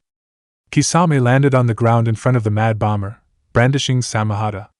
I already told you this Kazekage brat is not that easy to play with. Gaara's eyes narrowed. That sword. You are Kisame Hashigaki, am I correct? So the Akatsuki is now in action. Such an honor to be realized by the Kazekage himself, the shark man gave a nasty grin in answer. I will assist you, Gaara. Temari yelled, jumping toward her brother, but Gaara's command immediately stunned her in place. No, Temari! Leave these 2 to me, go and assist Kankuro at the shelter. These people, they didn't come here alone. This Kazekage is kinda sharp, yeah? Deidara sneered. But I'm afraid, when she manages to arrive there, Sasori Dana has already finished everything, yeah. Alright, everyone. Gaara has entrusted this mission to us. Since there is no one else who can do this except for us, we have to protect the shelter, and everyone inside it as long as we can. Am I clear? Sir, yes, sir. Alright then. Now, get to your assigned position, and prepare anything necessary that you can do to stop the enemies from going through. Remember, they can get through by going underground, so watch out under your feet. After the shinobi had separated to work on reinforcing the defense of the shelter, Kankuro looked around. He couldn't find Lady Chio anywhere, but this would have to do. And he couldn't understand why, but for some reason he had been feeling uneasy since they arrived at the place. It was just like someone was watching and tailing them here, but... With a sudden movement, he pulled out a kunai covered in explosive tags and threw it at a building nearby. The kunai exploded violently, bringing down the building into a heap of debris. You can come out now. Don't think I didn't notice you. From the inside, a shadow leapt out. Its tail lashed out, aiming at Kankuro's head. But the Suna puppeteer had prepared for it. A flick of his hand sent his puppet crow, which had been unsealed from its scroll before the defense started and was now lying on his back, out to block the attack before it could touch him. Only now did Kankuro realize what had just been going to attack him. It was a very large puppet, wearing a mask with a tail like a scorpion. From inside the puppet, a voice rose. Oh? You're actually quite good for such a youngster. Taking the chance, Kankuro swiped his hand back, and his puppet detached itself from the enemy and rushed it once again. But to his horror, a whip of the enemy puppet's tail was more than enough to send Crow flying. Don't bother using something like this against me, the voice of the puppet continued mocking. I am the one who created this crow of yours. Of course I know everything about it. You can't even touch me with this level of puppet jutsu. Kankuro's eyes widened. Creator of crow. Then you are. You. Gaara snarled. This was the first time for a long time that he'd lost his calm like this. Leave the civilians alone. They don't have anything to do with this. Ha! Deidara laughed at him. Do you really think you are in a position to say things like that? You can just keep that honorable attitude. But this is a war, and in a war, anything is fine. You. Bastards. Chakra suddenly exploded from Gaara's body. Temari, standing next to him, was nearly thrown off her feet from the chakra whipping at her. It was so terrifying. Even before, when Gaara had still been a psychopathic killer, she had never seen him this angry. Oh? Kisame raised an eyebrow. It seems the Jinchuriki is angry because we threatened its village. Before we start, I want to confirm something. Gaara's voice rose, cold and threatening. Are you the Akatsuki, and are you here to capture me and crush this village? Deidara laughed. And what if it's true? Then I won't have to regret anything if I do this. As he finished the sentence, the gourd on his back exploded into a very big, thick cloud of sand. And this was definitely not the kind of sand he had been using since the beginning of the battle. This was the sand deeply infused with the chakra of both Gaara himself and Shikaku for a very long time, way more powerful and potent than the normal sand of the desert. The sand curled up around the Kazekage like a dragon, lifting him up from the ground. Now you are going to know why people feared the name Gaara of the Sand when I was still a child, he said. His cold voice echoed through the air. Himiko Sakuraba was scared. It was not like she wasn't a good ninja. In fact, among the newly graduated students from the academy, she was one of the best. Ninjutsu, taijutsu, genjutsu, she was the ace in everything. After graduation, everything she wanted was to be able to participate in a war. Her dream was to become the best kunoichi in the world, surpassing even Tsunade of the Sannin, to become a war hero even more famous than the Sannin herself. But now, when she was suddenly thrown into a real war, everything was in total chaos. The only things she could hear around her were screams and the sound of blades cutting into flesh.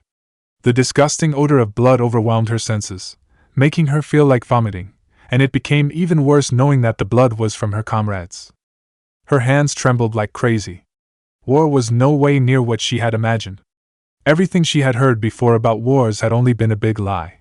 There was absolutely no pride, no honor, no justice, nothing good in it at all.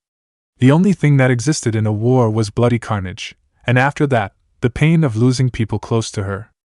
For the first time, Himiko Sakuraba, the ace student of Sunagekure Shinobi Academy, the most promising genin of the village, who everyone considered a genius of her generation, just wanted to abandon everything and run away. A white setsu, seeing her alone, leapt at her, its arm morphed into a thing, full of sharp spikes, aiming at her head. Himiko's eyes widened. She brought the hand holding her kunai up, and unconsciously pumped chakra into it. Splurt. Her eyes followed the white, slimy body as it fell to the ground. Its eyes bugged out of their sockets in a horrific way after the accident wind blade coming from the tip of her kunai slashed it in half. Oh God! She had just killed another human being. Even if that was an enemy, it was still a human being. She actually did it. She had murdered another living creature. She trembled like crazy. The kunai fell from her hand and embedded itself on the ground with a thud. The nauseous feeling once again rose up in her throat. She kneeled down and puked everything in her stomach out. Is this what being a shinobi means? A life full of killing and murdering without any remorse, without even a blink of an eye? If that's the case, what has she even been striving for? All of her energy seemed to be drained from her body at once. She slumped down on the ground, and the last thing she saw before completely falling into darkness was her Kazekage exploding in a storm of chakra. How long more does it take to get there, Sasuke? Naruto impatiently questioned his friend while shuffling uneasily on the back of the hawk he was sharing with the Uchiha. The position itself wasn't that uncomfortable, but whenever he thought of Gaara, his stomach once again started feeling like it was burning. It's easy to understand. The enemy was the Akatsuki themselves, and even though Itachi had returned to their side, the other ninja of the organization were still nothing they could afford to underestimate. There were still Kisame, the tailless-tailed beast, master of the chakra-draining sword Samahata, Deidara, the mad bomber who had devastated Iwagakure in his days of wreaking havoc, Sasori of the Red Sand, the one who murdered the third Kazekage, and Naruto's stomach did a backflip with this thought: what if Nagato himself entered the fray? Or Tobi decided to directly involve himself with the Jinchuriki capture mission? Not to mention, what if the Akatsuki got for themselves someone new he had never met during his timeline? The more he thought, the more he didn't want to think anymore. I know you're worried, but this is already the fastest we could go. The Uchiha screamed back at him while trying to block the wind slapping at his face. The hawks can only fly this fast without harming us, and Sunagakure is at least tens of thousands of kilometers away from Konoha. And we cannot fly straight through the desert.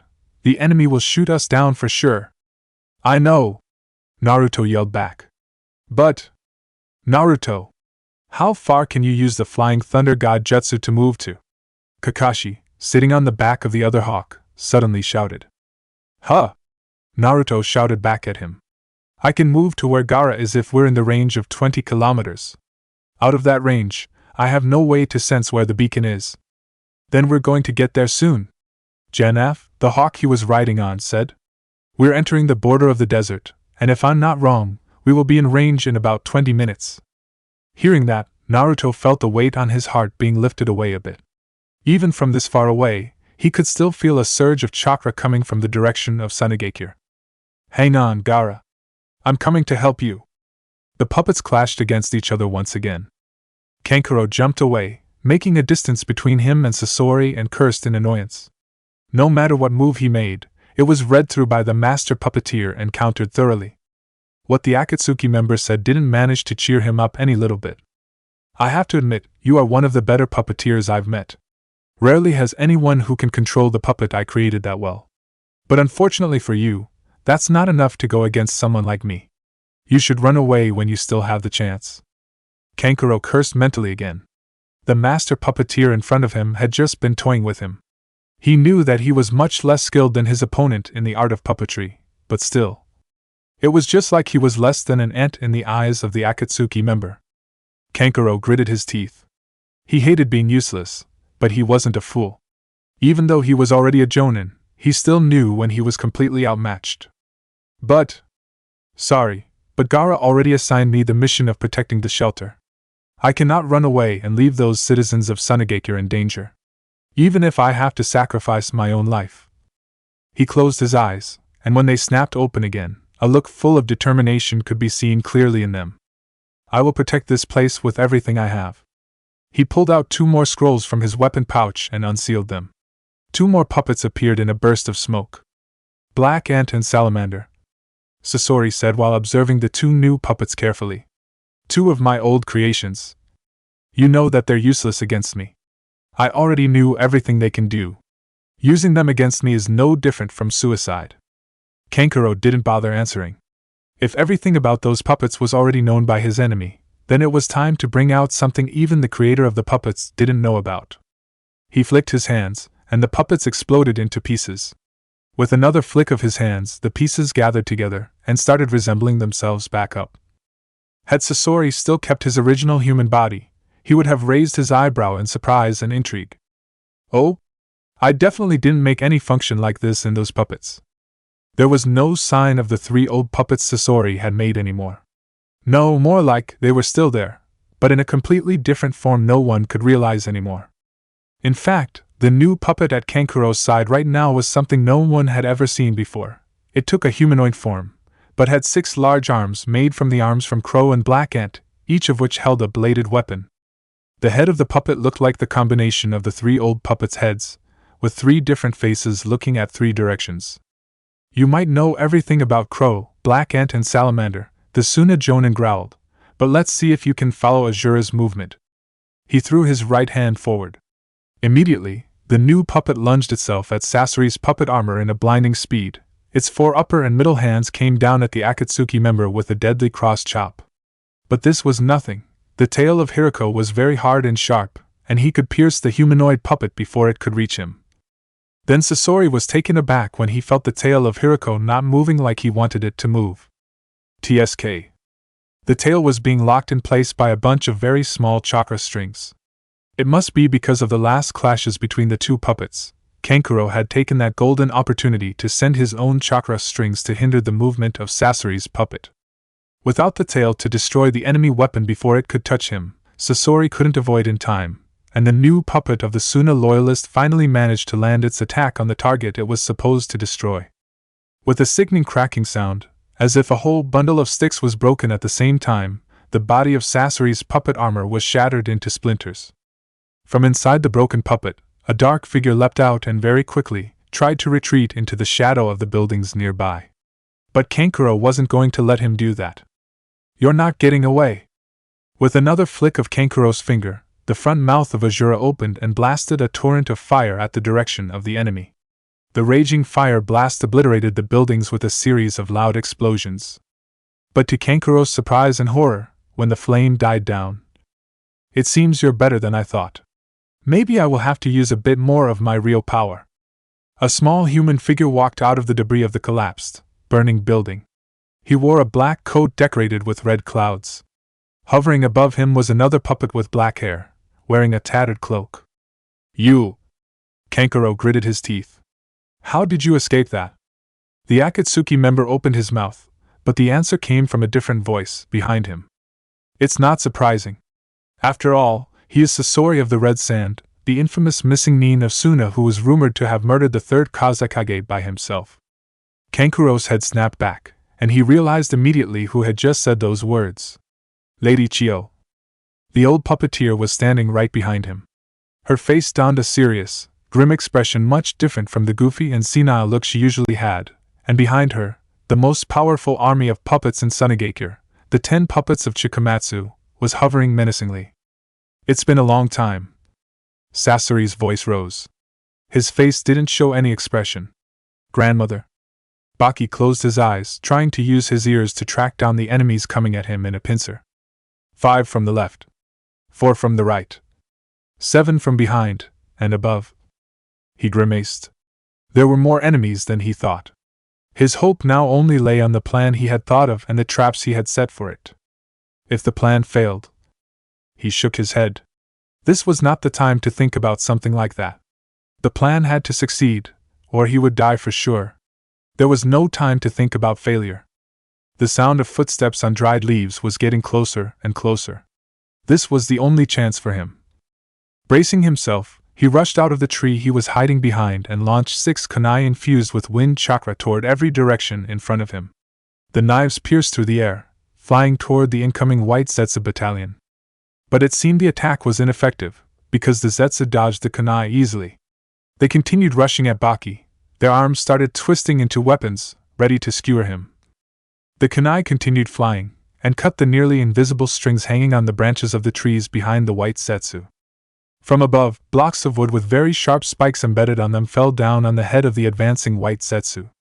Taken by surprise, 5 of the Zetsu were crushed mercilessly under the barrage of wooden projectiles without even being able to react. But the other ones were lucky enough to dodge the deadly traps. They jumped aside, then continued leaping at the Suna Jonan. The humanoid creatures gleefully grabbed the shinobi, and for a moment, it seemed that was it for Baki. Then the Suna shinobi exploded so hard it put shrapnels on the trees nearby. At the very last second, Baki had used a very professionally timed substitution jutsu to switch himself with his Jonan flak jacket, which was stuffed with explosive tags. The explosion took 6 white Zetsus out of the fight, and now, there was only 5 more. And seeing the fate of their kin, it looked like they were thinking of running away instead of continuing the assault on the lone Jonan. "You're not getting away," Baki yelled out, rushing at the remaining enemies with both his hands encased in wind chakra. Those things had the advantage of number, but their skills in battle were less than that of a normal chunin. Even when injured, if there were only this many, he's sure he could take them down. Then suddenly he felt his legs being grabbed from below. What? He looked back, and was horrified when he saw a pair of white slimy hands sticking out of the ground, grabbing his ankles. Underground. But when? His eyes widened when he realized what was going on. He was too naive. He had thought that the only things attacking him were the ones above the ground, but he had completely forgotten that they were able to stay underground long and far enough for him not to sense even by sound. Baki collapsed on the ground painfully, face first. The blades of wind on his hands faded away harmlessly. The white Zetsu started piling up on him, and he knew this was the end. There was no way he could escape alive anymore. Fong over Fong! Then he felt the enemies on his back being lifted off his body. No, more like they were being ripped off his body violently. At the same time, he heard a firm, but gentle, yell, and the ground behind him, where the one holding his ankles was hiding in, was torn apart, and his assailant was blasted into the air before being covered in a cloud of chakra destroying insects. Hey, he said weakly. Konoha has come, after all. Then he fainted. When he came back to his sense, he realized 4 people, 2 males and 2 females, and a white dog were looking down at him. Ah, he's awake, the male wearing a pair of sunglasses said. But before he could say anything, his view was once again obstructed by a ball of fur. Baki-sama! He heard a familiar female shrieking voice. You're still alive! I'm so glad. Waha waha. Patting his overly emotional summon on the head, Baki pushed himself up from the ground. But immediately, he winced because of the sharp pain piercing through his torso. Arg!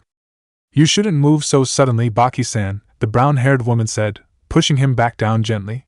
You've just recovered from a fatal injury, and you lost quite a bit of blood. Lucky for you that we have a certified medic like Hinata here. Just keep it down for a while, will you? Hearing that, Baki reluctantly stopped his struggle. Only now did he manage to have a good look at his saviors. You are Kurenai Yuhi, the famous genjutsu mistress of Konoha, right? Kurenai fanned her face with her right hand. I won't say that I have anything really worthy to be called famous, Baki-san. But yeah, you're right, I am Kurenai Yuhi of Konoha. Baki narrowed his eyes. How can I be sure that you are not an enemy transforming into? Because as far as I know, they have that ability, after all. Hey! How dare you, you bastard! Kiba retorted angrily. We've just saved your life, and now you dare asking that kind of question? Kiba! Kurenai glared at her student. Then she turned back to Baki. I'm sorry for the reaction of my subordinate. And you're right, you have the right to be suspicious of us, after the ordeal you've just been through. If you want to confirm our identity, just ask your summon over here. It was her who brought us here from Konoha. Baki looked at Tatsumaki. The weasel nodded. She's telling the truth, Baki-sama. I brought them here straight from Konoha to save you. The Suna Jonan continued to glare at the Konoha shinobi for a while. Then, he relaxed his body with a deep sigh. Sorry for doubting you. It was just, after what happened, I cannot let my guard down against anything. Kurenai nodded. I can understand that. Now, what happened to you? Baki sighed again. In order to deliver the letter to Konoha quickly, I had to choose the fastest way possible, which is going through the desert. On my way, I saw the 3 Akatsuki members flying towards Suna on the back of some kind of bird, but I managed to avoid being noticed by them, at least until I was ambushed by a bunch of those things coming from underground. He pointed at the white sets of corpses on the ground. They were not very skilled, but they overwhelmed me with their number, and they have quite a lot of dangerous abilities. I had to do everything I could just to survive. If they're that weak, then what does Suna have to fear of? Kiba noted. Surely even if they have the advantage in number, Suna shinobi are not just cannon fodders either, right? You don't understand, Baki grimaced. There are too many of them, and those 3 Akatsuki members, although it's just a glimpse, I could realize one of them. It was one of the most notorious wanted criminal of Sunagakure, the most dangerous one, Sasori of the Red Sand. Sasori of the Red Sand? Kurenai exclaimed. Isn't that the one who is wanted in the whole elemental continent for murdering the 3rd Kazekage? Baki nodded grimly. Exactly. And if that's the case, Sunagakure is in grave danger. Gaara thrust both his arms forward. The sand dragon immediately split into 2 and rushed the 2 Akatsuki members with vengeance. The 2 terrorists dodged aside, but the sand didn't stop. It continued stubbornly following them, eager to devour them to the little bit of their bodies. Kisame slashed at the sand. The chakra in the sand where he slashed was shaved off the particles, but it couldn't stop the incoming assault. The sand itself acted as the conductor of Gaara's chakra from his body, pumping more into the part devoid of chakra, bringing it back to life again immediately. Hey, isn't this a little bit too much, yeah? Deidara said, a little bit hysterically, when trying to dodge the sand appendage on the back of another one of his clay bird. I didn't mean to piss him off this much, yeah. Kisame didn't bother answering. Or maybe, He was too busy slashing the sand tentacles aiming at him to answer. God damn it, Deidara swore. Faye, it seems it's the time to give you the taste of some of my arts, yeah. His hands plunged into the clay pouches on his belts, and a few seconds later, 4 swallows made of clay appeared from the mouths on the hands. He threw them back at Gaara's direction, and the birds popped into life and darted towards the Kazekage with blinding speed. The swallows were smaller than the bird of prey he was riding on, and more flexible too. They swerved through the sand tentacles easily and rushed the seemingly defenseless Jinchuriki. But the missiles couldn't even touch Gaara. 4 bullets made of sand struck them with a terrifying precision when they were still on the air, and the only thing they could do was exploding harmlessly. TSK.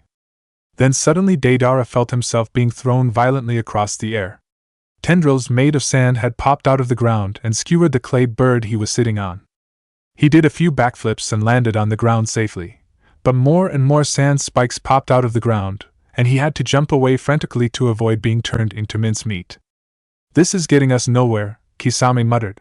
He returned Samahata to the holster on his back, and after dodging another sand appendage coming at him, he quickly flipped through hand seals.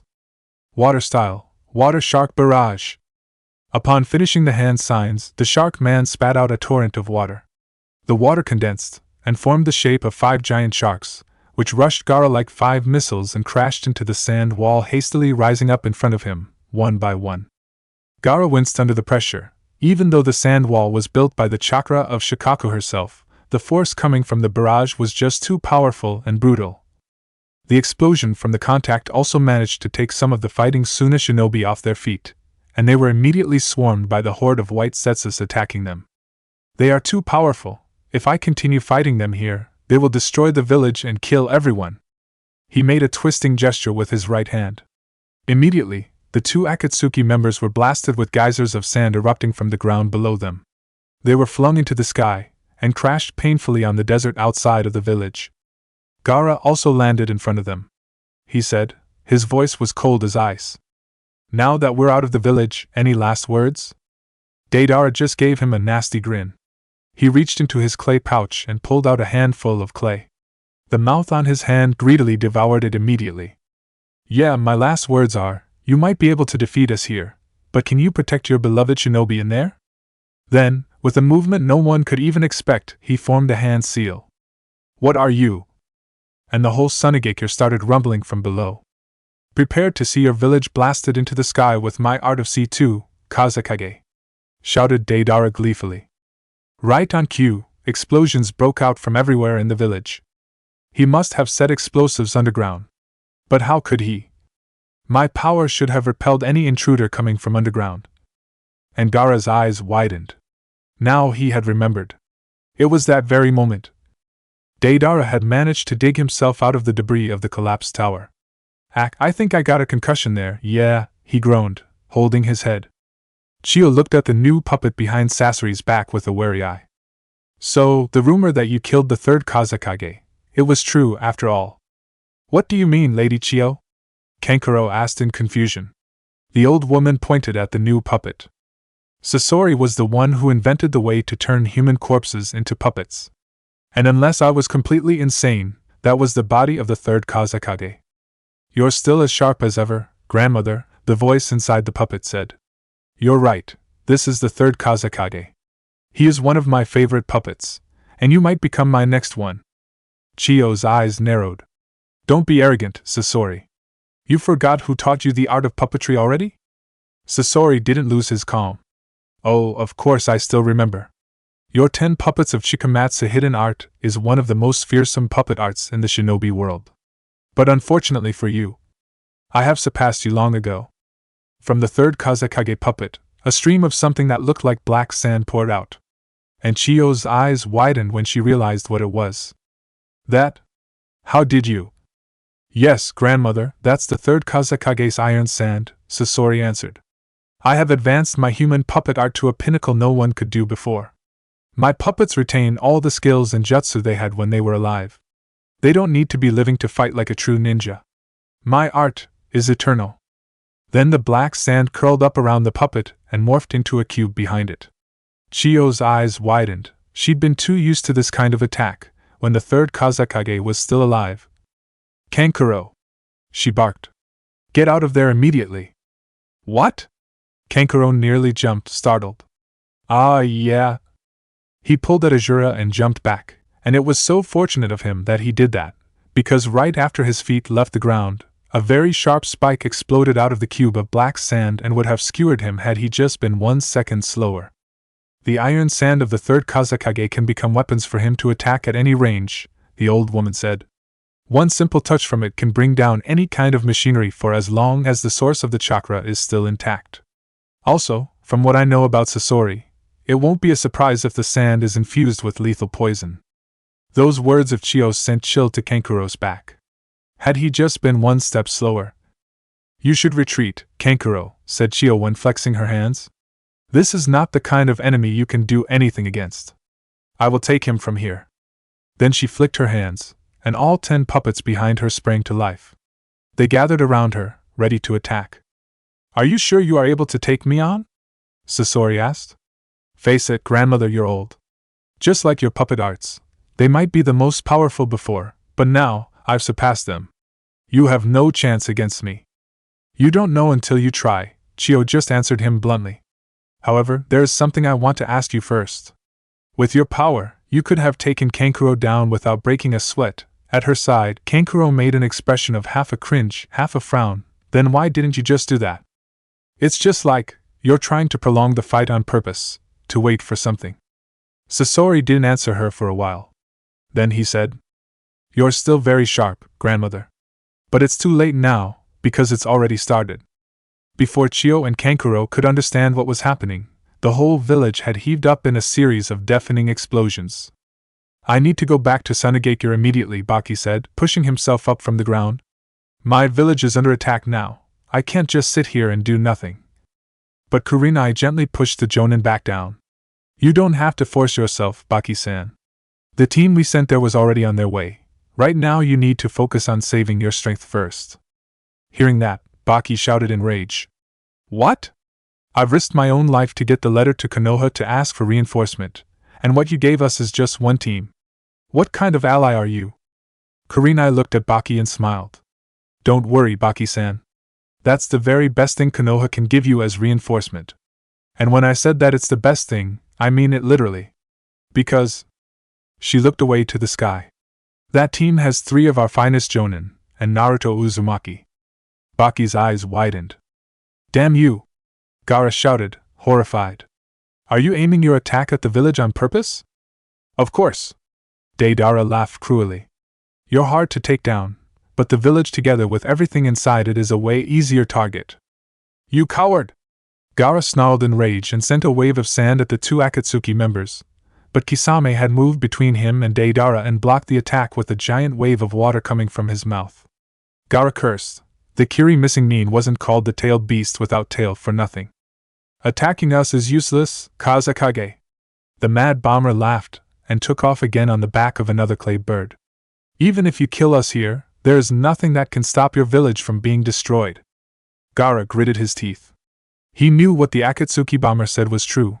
There was no way to stop the explosions which were devastating the village right now. The only thing he could do was to protect the Suna shinobi who were fighting inside the village with his sand, but that would take away his concentration on the 2 terrorists. And in a battle like this, losing his focus meant death. There's only one choice for him now. It seems we have to go all out now, Shikaku. Will you let me work with you, and borrow your power? As long as you use it to crush those Akatsuki to a pulp. Shikaku answered angrily. No one makes a mockery of me or my Jinchuriki right on my home turf like this. Take all of my power, and show them who the boss is here. Very well. Then, let's go. Gaara clapped his hands together, and the desert exploded. A shockwave of chakra swept through the air, making the 2 hawks swerve dangerously on their way. What the hell is that? Sasuke exclaimed. Isn't that Shikaku's chakra? Naruto's stomach twisted. What happened that forced Gaara to use this much of Shikaku's chakra? No matter what it was, it couldn't be anything good. How long more? He yelled, and the hawk answered. 5 more minutes until we're in range. You'd better get yourself ready. Hearing that, Naruto's heart felt a little bit calmer. He closed his eyes and drew on his chakra, trying to reach out to the flying thunder god beacon he had left with Gaara. Hang on, Gaara.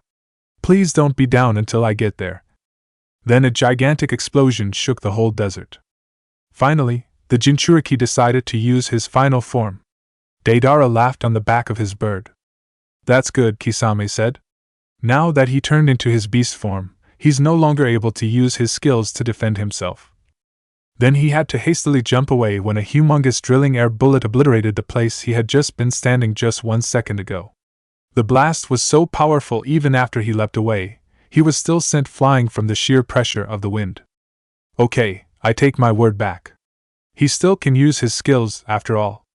Wind style, aeroblast. Gaara/Shikaku bellowed, and sent a blast of their most destructive technique straight at the two Akatsuki members.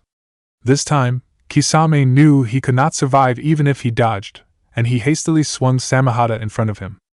The sword slashed through the jutsu, absorbing most of the chakra forming it, but since the technique was made of natural air compressed by raw wind chakra, all the air in the jutsu exploded violently upon being drained of the chakra holding it together. Luckily for Kisame, Samehada acted as a shield to block the raging tornado from shredding him to bits, but the bandage covering it was thoroughly torn apart, and scratches could be seen all over the scales of the sword. Some of the scales were even broken down into pieces. It screeched out in pain. His Akatsuki robe also received deep gashes everywhere, although it's not as much as being destroyed completely. But when the tornado died down... Wait, where is that bomber? Looking up, Gaara knew immediately where he was. He was hovering far above the village on the back of another clay dragon, replacing the clay bird he had just been on, which couldn't reach a high altitude, out of the range his sand could reach. On his hand there was a clay statue, a statue completely different from the ones he had been using. Have a look at my greatest art before perishing together with your dear village, Kazekage. My C3 is the biggest blast. When the statue left Deidara's hand and enlarged itself into a gigantic bell-like thing the size of the Kazekage Tower in the air, Gaara knew there was no other choice. Either him or the village. And he didn't even hesitate. There's no time for him to hesitate, after all. Naruto's heart jumped when he felt the huge chakra of Shikaku suddenly disappeared. That could only mean... We're in range! Janaf, the hawk Naruto was riding on, shouted. I can already see Sunagekure at the horizon. All right. Naruto's eyes snapped open. He shouted back. Everyone, get your hand on me and hold tight. The four shinobi jumped off the back of the hawks. Sasuke grabbed Naruto's right arm, Sakura held on his left hand, and Kakashi grabbed his shoulder. They fell down to the desert below and disappeared in a yellow flash. The war inside the walls of Sunagekure suddenly came to a halt when a gigantic dome of sand covered the whole village, drowning everyone in darkness. Then, a deafening explosion shook the village to the core. The shockwave coming from it was so terrifying everyone, including the white Setsus, was sent tumbling into the ground. Some of the shinobi even bled through their ears and noses. What the hell was that? Kankuro exclaimed in horror. Sasori looked at the dome of sand. His face was still expressionless. That level of explosion. To think the Kazekage has the skill to force Deidara to use C3 of all things. But no matter. With this, the fight should be over. Chio's face tensed up. She barked. Kankuro! Go to Kazekage-sama now! Leave Sasori to me! You really think I would let him run away like that? Sasori flicked his hand, and the third Kazekage puppet rushed forward. The iron sand block came into life again, sending another black tendril at the retreating Kankuro. But the movement couldn't escape the eye of a veteran puppeteer like Chio. Even faster than the sand spear, the bald puppet in her collection charged Sasori himself. Cables shot out from the holes on its skull, and would have skewered Sasori had he just been one fraction of a second lower to halt the attack on Kankuro to retreat. You are even faster in controlling your puppets than I knew you were, he noted, looking at Chio while Kankuro was sprinting away. He no longer felt interested in that normal shinobi anymore. Rather, his focus was now on his old grandmother. I didn't spend all the years of retirement doing nothing, Sasori, the elder answered. She flexed her fingers, and her battalion of puppets rushed Sasori at the same time. But the younger puppeteer nimbly avoided all the strikes coming from the puppets, albeit not without any damage. The feminine puppet wielding the two falchions managed to land a slash on his coat, leaving a deep gash on it. And Chio's eyes widened. No way, you! She immediately pulled back her puppets and retreated a few steps. What have you done to your own body? She gritted her teeth. Oh? So you noticed it, Sasori's voice, annoyingly, still didn't even show a hint of emotion. That's true, it's exactly what you thought. But you have to admit, with this body, my art has finally reached the pinnacle of everlasting existence. It deserves the name of true art now, doesn't it, grandmother? The old woman couldn't find any word to say for a while. Finally, when she managed to say something, her face was firm and rigid, and there was something that looked like utter disappointment. The body of a human is not something you can throw away that freely and easily, Sasori, she said. Replacing parts of your body with mechanical parts is one thing, but when you completely discard your human body for a puppet, it is no different from discarding your humanity. Why couldn't you understand that? Of course I understand that, admitted Sasori, making Chio raise an eyebrow. But I don't have any use for humanity. Having humanity means having useless, unnecessary emotions. I don't need that to achieve ultimate art. Once again, the old puppeteer was left with no word to retort. Then it seems my duty here is to take you down, no, to destroy you, for the sake of this village and the shinobi world, she said, and her army of puppets once again came back to life. I'm looking forward to seeing you do that, grandmother, Sasori answered, and the puppet of the third Kazekage also sprang to action. Ha! So that's everything the Kazekage could do after all, yeah. Deidara laughed when looking at the result of his art. The body of Shikaka made from sand was melted to the core from the sheer heat of the explosion, leaving a statue of molten glass where it had stood before. Gaara's unconscious body fell out of the statue onto the desert ground with a thud. I have to compliment you, Kazekage. You managed to force me to use all of my reserved clay for that C3 after all. The mad bomber jumped off his clay dragon and landed on the ground. But there is no way you can stand against my art, yeah. You are a fool, Deidara, Kisame thought while walking up to retrieve the Jinchuriki's body. If he actually intended to slay us at all costs, everything else be damned, we wouldn't be able to stand here now. Just look at that dome of sand to see. He glanced at the sand dome Gaara had built to protect the village right before the bomb detonated. It was still standing firmly, even though the power of the C3 bomb had taken down even the Shikaka form he had changed into. He sacrificed himself, without even a glimpse of regret, to stop that bomb from harming the village. Hey, just a brat and he already. Even I can't help but feel impressed. He walked to where Gaara's body was lying. All right, so the mission is a success. Let's get him and sound the RETR. He couldn't finish the sentence, because a foot had landed on his face. From thin air. His body was tossed away, and even the sand of the desert couldn't help him from crashing to the ground painfully. He immediately regained his balance and looked around. Standing in his way right now were 4 shinobi wearing Konohagakure headbands, who were throwing the Akatsuki members glares full of fury. You are not bringing Gaara anywhere, the one standing in the middle, Naruto Uzumaki, the Jinchuriki of the Nine-Tails Fox, said in a deathly cold voice. Chapter 34, Counterattack. Nine-Tails, said Kisame calmly. His eyes didn't leave the face of the one who had just kicked him.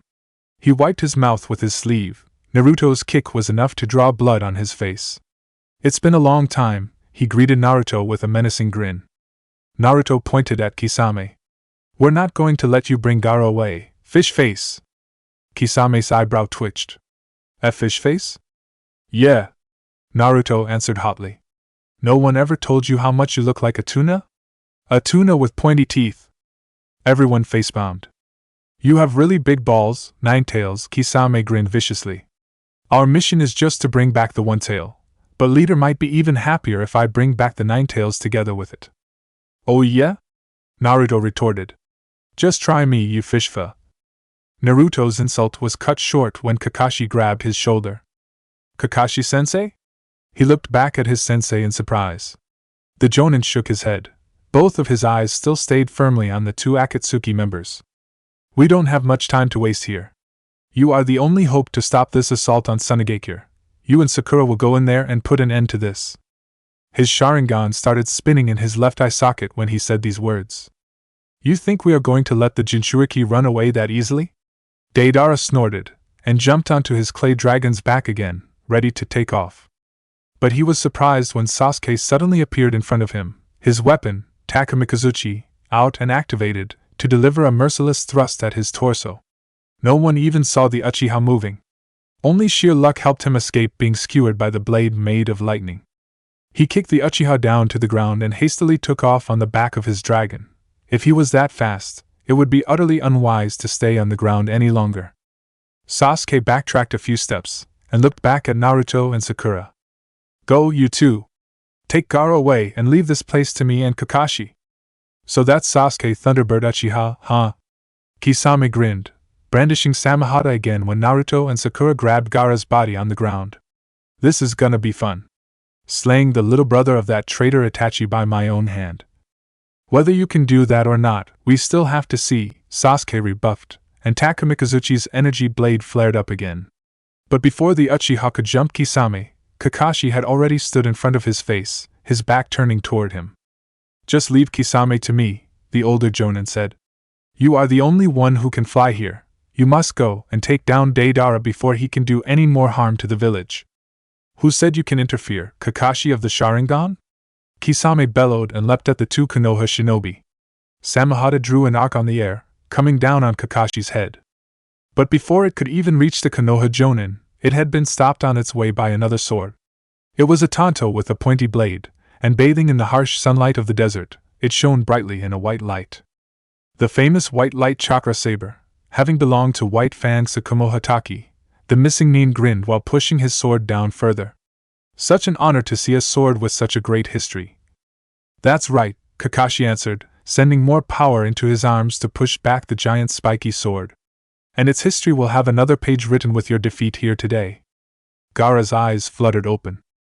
The first thing he saw was the mop of spiky blonde hair hovering right in front of his face. Naruto, said Blonde Grin cheerily. Welcome back to the world of living, Gaara. The young Kazekage pushed himself up from the ground. He held his head in pain. Ugh. I only remember spending all my chakra to stop that mad bomber's final blast. What happened to the village? From what we saw, it is still standing, Sakura answered in Naruto's place. She was the one who brought Gaara back to consciousness. But I don't think the shinobi in there can hold on much longer if we don't do anything. From what I heard, you are outnumbered quite a bit, right? Yeah. Gaara muttered in disdain. Now I can't even do anything. Both my chakra and shikakas ran out completely, and now she's sleeping inside my seal. Then he felt Naruto's hand grabbing his right shoulder.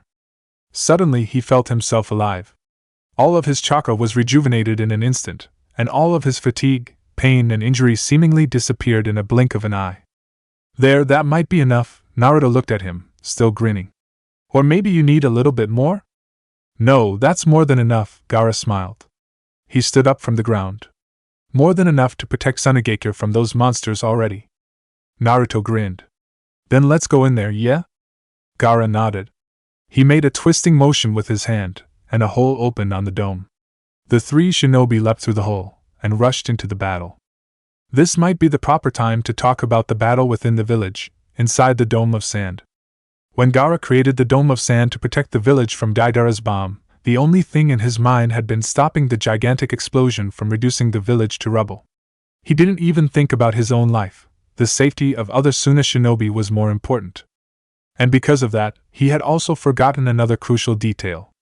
The sand dome he had created was incredibly strong enough to withstand the explosion from Deidara's C3. That meant it was very, very solid. Nothing could get through it. Even sunlight. That meant every shinobi of Tsunagakure had suffered a sudden loss in their vision, right in the middle of battle. The consequence was that the inexperienced ones were taken aback by the sudden darkness, and a lot of them were fatally wounded by the incoming White Setsu army, in just a very short moment. The only consolation was, that was also the only thing the White Setsu army could do. Abominable as they were, they still had to depend on their vision to know where to attack. The injuries they had managed to deal to the shinobi in the darkness were due to them blindly flailing around from the sudden loss of vision and hit the shinobi by accident. Right now, they were fumbling around like a horde of zombies, trying to find someone to hit. Many of them were taken down by their own kin. In contrast, the shinobi of Tsunagakure had realized the problem right when it came down on their heads. They had immediately retreated back together and formed manji formations to protect themselves, but hadn't dared to do anything reckless. Basically, the war inside the dome was now in a complete stalemate. In a situation like this, the disadvantage definitely belonged to the side with the smaller army, because their enemy could just blindly rush in and overwhelm them with sheer number. Especially when they were outnumbered 1 by 5 and the enemies didn't even care about the life of their own, or of their comrades. And that was what gave Akira Fuji a big fit of panic at the moment. He was just an average genin who had just graduated from the academy for a few months. He barely had any real battle experience. Most of his work as an official shinobi by now had only included D-rank missions, which were basically chores. Although he had studied fighting in the darkness in the academy, he had never had any chance to practice it in real life. Therefore, suddenly being robbed of his vision, especially during a savage war like this, which he was thrown into so suddenly, it was a huge question how he had still managed to keep his calm until now. Okay, calm down. What did I learn during the academy years? Like hell he could calm down right now. The truth was, he had fought with everything he had. He knew that he had duty with the village to protect her and defend her from the invaders. And he had done everything he could. But still, even so, right now he only wanted to run far, far away from this hell of a battlefield. Even the darkness around him right now couldn't help him forget the terrifying vision of corpses lying in pools of blood around the village, on the streets he always had to walk on every day to get back home from the academy, which included both the white abominations and his Sunagakure comrades. Suddenly he felt his body stumbling forward as he stepped on something. That something felt like a pipe, but it was much softer and smoother than a steel pipe. Then it must be someone's limb. Luckily for him, he was sure that it was still connected to the body of someone, because his body fell right on top of the person lying on the ground, and his face landed right next to that someone's face. And thanks to the close distance, he realized who the owner of that limb was. Himiko-chan. Naturally, he scrambled up as quickly as he could, and he stared at the figure lying in front of him in shock and disbelief. Himiko Sakuraba, the kunoichi of the year in his class, and his secret crush, was lying unconscious on the ground in front of him. In the middle of the battle. Hesitantly, he touched her chest. He definitely would have been slapped to death if he'd done that in any other situation, but as she's unconscious now, he wouldn't have to worry about that. And he was relieved when he felt her chest heaving up and down gently, meaning she's still alive. Usually, in different situations, he would definitely try to sneak a kiss on her. But now wasn't the time for perverted ideas. She would be killed for sure if even one single enemy arrived here. Gritting his teeth, he tried to get the girl up from where she was lying. He cursed when he felt her body not budging an inch. He had been pretty sure there was no way his idol could be this heavy. Maybe it was because of the fatigue he had gotten during the battle, or maybe it was like other people said, corpses were always heavier than living people. He mentally slapped himself. What the hell am I even thinking about? She is not dead yet. Don't think about stupid things. Suddenly he felt chill on his spine. He snapped his head back, and realized an enemy looming over them, its arm, which was full of spikes, raising high, ready to strike. Akira's body was frozen in place. He couldn't move a muscle, not only because of his lack of experience and the scary enemy, but also because of the burden he had to bear, the friend he was protecting with his life. And even more than that, the fear he had tried his best to suppress in the deepest part of his mind since the beginning of the battle had resurfaced again, violently and cruelly. Nothing can be worse than the fear of death threatening to break out when you are facing death itself. No, life was not always as beautiful and romantic as in flowery novels. Even though your action might be noble, it wouldn't always help you escape the fear of being killed. After all, people die if they are killed, that's the way of life. No matter how noble, how heroic it might sound, dying was definitely not something he or anyone could ever want. I don't want to die. Someone! Please help us! The sound escaped his mouth involuntarily when the spiky arm came down mercilessly on his head. And help appeared before him in the form of a yellow flash. 5,000. 5,000 shadow clones. How many times do I have to tell you not to use that many shadow clones at the same time, Naruto? Oh, come on now, Koko. This is a war, and in a war I have to use everything I have, right? Ugh, you. Having someone like Naruto, who could balance the scale of the battle on his own on their side, definitely helped Sunagakure in their problem right now. But even so, sending 5,000 of the same Jinchuriki who could fight someone like Sasuke Uchiha and Sakura Haruno, two of the most famous shinobi in the whole continent right now, to a battlefield was definitely overkill. I don't think you should even bother, Koko, Kurama sighed in defeat, rubbing the bridge of her snout. Seriously, he lit himself up using my chakra to use as a lantern. I feel so humiliated right now. Indeed, Naruto was now glowing brightly, being coated in Kurama's chakra cloak. Not only him, but every clone he sent to the battlefield was also glowing in the same light from their own chakra cloak. The whole Sunageki right now looked like an advertisement board decorated with thousands of light bulbs, if not counting the bloody corpses lying around. Why don't you just bring the dome down altogether anyway, Gaara? The Jinchuriki of Shikaku shook his head upon Naruto's question. That dome took all of Shikaku's chakra together with mine to create. If I want to dismantle it, I will have to use an equal amount of chakra, which I don't have right now, considering Shikaku is still exhausted in my seal. She's sleeping right now, and I doubt she will wake up soon. Naruto blinked. Damn. That dome must be very powerful, I bet. There must still be quite a lot of soldiers alive in there, Gaara muttered. We must do something to help them. I'll head in there. I don't have access to Shikaku's chakra now, but I'm sure I can still do something with the chakra you gave me. He flicked his hand, and a cloud of sand rose from the ground. He jumped on it, and floated into the battle. Maybe I can help with that too, Sakura said. She bit her finger, flipped through a series of hand seals, then slammed her right hand to the ground.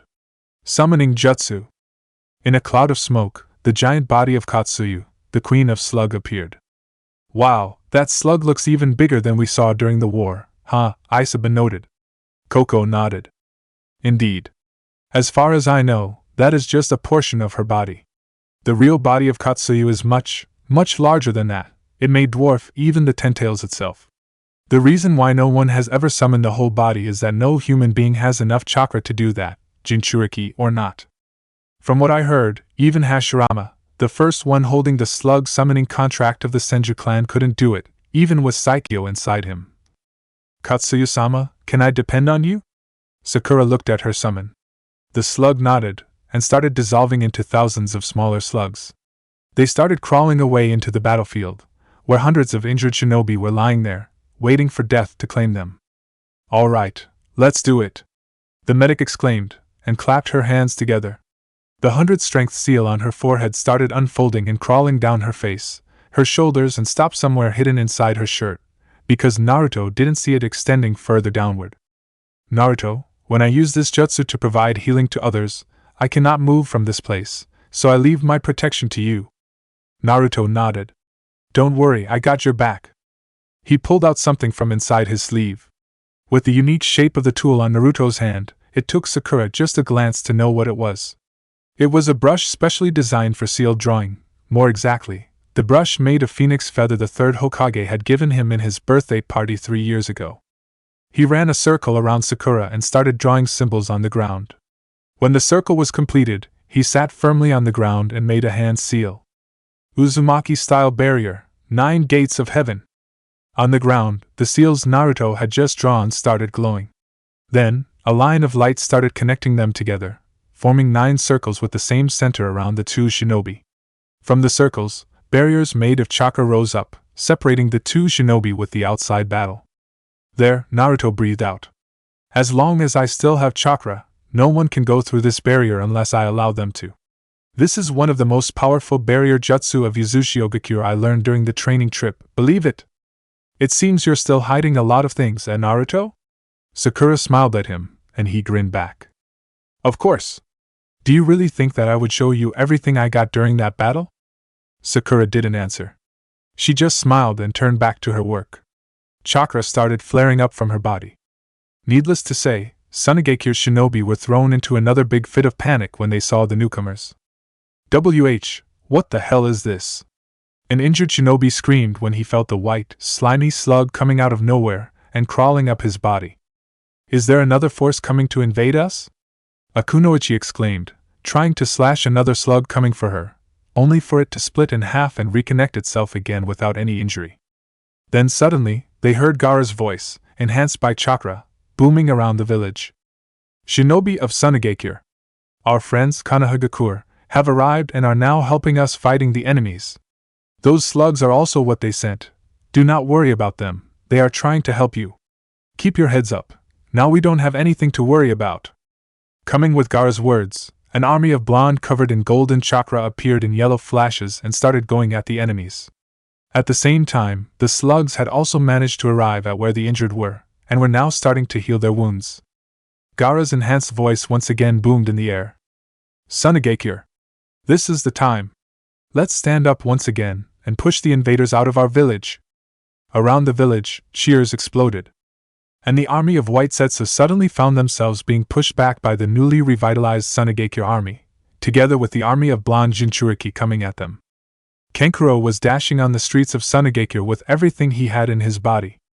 He didn't know what had just happened, but from the sudden dome of sand coming from the middle of nowhere, and the suspicious rumbling on the ground right after that dome appeared, he had a sinking feeling that something had happened to Gaara. Even with the sudden darkness surrounding him, he still remembered the roads of this section of Sunagakure like the back of his hand. What Lady Chio told him to do didn't soothe him a little bit. If something happened to Gaara. Kankuro. Is that you? His feet screeched into a halt when he heard Tamari's voice calling his name. Tamari? What are you doing here? He asked, startled. I thought you were with Gaara? It's Gaara himself who told me to go find you and Lady Chio. His sister answered urgently. Why are you here? I thought you're helping Lady Chio at the shelter? I heard the Akatsuki one saying something about someone named Sasori there. Kankuro nodded, even though it's nearly impossible for his sister to see him doing that. Yeah, it was the infamous Sasori of the Red Sand. Lady Chio is taking care of him right now. She told me to go to Gaara after this dome came down on the village. Tamari's eyes widened. Sasori of the Red Sand? Isn't that the one who is rumored to have murdered the third Kazekage? And you left Lady Chio alone with him? I didn't want to, but right now I think the only thing we can do is believe in her. Kankuro bit his lip. Old or not, she is still the most powerful puppeteer of Sunagakure. I'm sure she's not going to go down that easily. Tamari grimaced. Yeah. We can only hope so. Suddenly her eyes widened in alarm. They were surrounded by at least 10 presences, and from the chakra signature coming from them, she could be sure that they weren't allies. Kankuro, she started, but the puppeteer didn't even need her warning. His puppet Azura was already on the field, ready for battle. And without a warning, all 10 presences were wiped out in an instant by a vortex of sand. Gaara jumped down his sand cloud, landing in front of them. Tamari, Kankuro. Are you two okay? Nothing could describe the relief of the two siblings when they saw their little brother safe and sound. Gaara! Tamari exclaimed. What happened? Are you alright? Why is there suddenly a dome covering the village? The Akatsuki nearly got me when I was busy defending the village from their bombardment, Gaara answered curtly. But we don't have to worry now. Reinforcement from Konoha has arrived. Reinforcement. Then Tamari saw a flash of golden light flying through the air behind Gaara, yelling WHOOL at the top of his lungs. She stared. Is that Naruto? Gaara nodded. Yes. He and his team have come from Konoha to help us. We don't have to worry about the lack of personnel now. Let's go assisting Lady Chio. But what about the other shinobi? Kankuro asked worriedly. Gaara just looked at him, and to his shock and amazement, he saw a smile on his little brother's face. Don't worry. The enemy might have thousands of troops, but we have a Naruto. Sasuke looked at the enemy flying above with calculating eyes. The Akatsuki member he was fighting seemed to be very good at airborne fighting. His preferred tactic was bombarding the targets from the sky at a safe range, but considering the confident expression on his face, it seemed he wasn't afraid of dogfighting either. But when it comes to fighting in the air, no one could surpass the hawks. Summoning Garuda. In a burst of smoke, a hawk larger than the one Sasuke had summoned to transport the Konoha shinobi to Suna appeared. We are having a difficult enemy here, Garuda. The Uchiha looked at the hawk. Are you up to the task, my friend? The hawk looked at his summoner with an expression that could very well be understood as a bloodthirsty grin. As always, Sasuke-sama. Where is the enemy? The Uchiha pointed upward. The hawk followed his finger, then let out a squawk of excitement. Then what are you waiting for? Hop on! Sasuke grinned, and jumped onto the hawk's back. With a sweeping movement that sent dust flying, the wings on either side of the hawk extended, and he rocketed upward, toward Deidara and his clay dragon. The mad bomber sneered when he saw Sasuke ascending toward him. You want a fight? Then I will give you a fight. He pulled his dragon upward even higher. The mouth of the clay dragon opened wide, and from inside, 5 objects shot out. Upon exposing to the air, they exploded into bursts of smoke, and from the smoke emerged 5 hawks made of clay nearly the size of Garuda. So that's how he does it. Sasuke noted when he saw the tail of the clay dragon retracted about a meter back into its body. If he has to resort to fighting like this, it must be that he is running out of material in those pouches. And I only need to take down that dragon in order to win. He took a glance at the 5 clay hawks which were coming at him. But first of all, I have to take care of these before I can even approach him. Shoot, Takamikazuchi! As if waiting for the command, the device on Sasuke's hand immediately gave the answer. Yes, master. Third form, Nasayatari. Disassembling and reassembling itself, the weapon changed form again. This time, lying on Sasuke's hand was a large bow. It didn't look like any kind of normal bow samurai usually used on the battlefield. Those bows are usually simple-looking and light, easy for mobilization. This bow Sasuke was holding, it couldn't be called with any name other than a siege bow. The arc of the bow was very large and thick. A normal person shouldn't have been able to hold it without falling over, and yet Sasuke was wielding it with only his left hand. Running along the body of the bow were 4 large prongs made of adamantine pointing forward at the direction the target of the shooter was, and the trademark blue jewel of Takamikazuchi lay in between the 2 middle ones. The 2 tips of the bow were connected by a string made of glowing, blue plasma energy. Let's go in, Garuda! With that declaration, human and hawk rushed forward. As expected of the legendary Kakashi of the Sharingan. Not only are you good at ninjutsu and taijutsu, you are also talented in kenjutsu as well. The 2 swords clashed against each other again. Such an honor to be complimented by the infamous traitorous swordsman of Kirigakure himself, Kakashi answered in a mocking tone. You really are an annoying bastard, Kisame grinned nastily. The Kiri missing nin put more strength into his arm, pushing Kakashi down with his sword. And at the same time, he delivered a brutal kick at the Konoha Jonan's side. But with Kakashi's Sharingan, an attack like that wasn't anything worse than a child's game. He twisted out of the way easily and detached himself from Kisame, making a distance between them. So how is Itachi doing right now? Kakashi was a little bit taken aback by the sudden question coming from the missing nin. But he didn't let that moment get the better of him for long. You don't have to worry about him. He is having a better life in Konoha now, a life where he is happy and doesn't have to worry about the crazy ploy you Akatsuki are planning. Kisame's mouth twisted into a sneer. That traitor should enjoy every last minute he still has. When I finish with you here, his head will be the next one I take. Something in that sentence attracted Kakashi's attention. You seem to hate traitors very much, huh? He noted. Those words seemed to touch Kisame's nerves. That's none of your business, he snarled and leapt at Kakashi. Samahata came down on the Konoha Jonan's head in a deadly arc. But even that couldn't escape the vision of the Sharingan. Kakashi quickly twisted his body out of the way again, and the spiky sword only hit the ground. That's ironic, coming from someone like you, he said while regaining his balance. You hate traitors, and yet you are working with a band full of traitorous bastards who are hell-bent on destroying the world. Do you know how much of a joke it sounds like? Suddenly Kisame's eyes glowered with fury at Kakashi. With a very quick movement, he stabbed Samahata to the desert sand, and his hands started moving through hand seals. Of course, Kakashi's Sharingan caught the movement immediately, and his hands also started blurring through a series of hand seals. Water style. Water. Shark. Bomb. The 2 shark-shaped water missiles clashed against each other. They snarled and growled and bit each other furiously, before exploding with a deafening bang, showering the 2 fighters in a rain of tiny droplets. Not even wasting a second, Kisame grabbed the hilt of Samahata on the ground and started bombarding Kakashi's head with a furious barrage of slashes. Maybe I went a little bit too far with the provocation, Kakashi thought while desperately dodging the rain of slashes aiming for his head. You seem worried, sensei. Jiraiya noted, looking at the 3rd Hokage, who was walking back and forth around his chamber with clear anxiety on his face. Don't you believe in Naruto and his team? The Toad Sage continued. You have already seen how good Naruto has become during the 3 years training. Even I have to say there is almost nothing which can stop him with his current level of power. And Sasuke was your apprentice. I know, the Hokage nodded grimly. But for some reason, I still can't shake off the feeling that I have overlooked something. We can never be too careful. After all, it is the Akatsuki we're talking about. What the Hokage had just said made Jiraiya think. Usually, his sensei never talked like this. The third Hokage, the legendary professor, overlooking something? Maybe it's just your paranoid instinct, he suggested.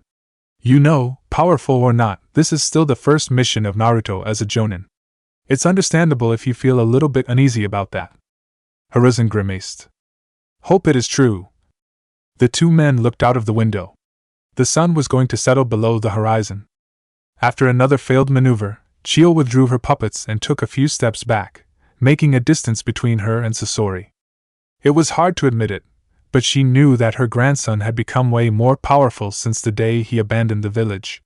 Even though his experience in battle couldn't compare to hers, Sasori had definitely surpassed her in puppet-making skill. Just looking at the third Kazekage puppet let her know that for sure. That puppet was more exotic and powerful than any puppet she had ever seen before, including her own Chikamatsu puppet battalion. It wasn't too much to say that it had reached the level of art, as Sasori himself claimed.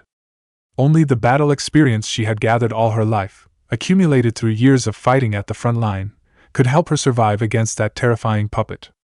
Sasori flicked his finger. The cube of black sand changed form again, this time into a humongous spear, and Chio's eyes widened. Iron Sand Black Spear, the unavoidable projectile jutsu of the third. There is no way I can dodge this.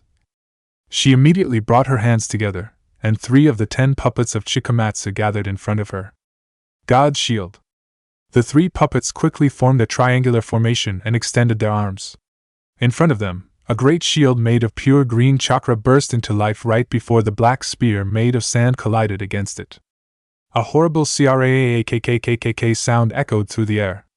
The spear clashed against the shield, obviously trying to pierce through it, but the shield wouldn't budge. Spark flew everywhere, an ear-piercing grinding noise echoed through the air, making even Chio herself wince.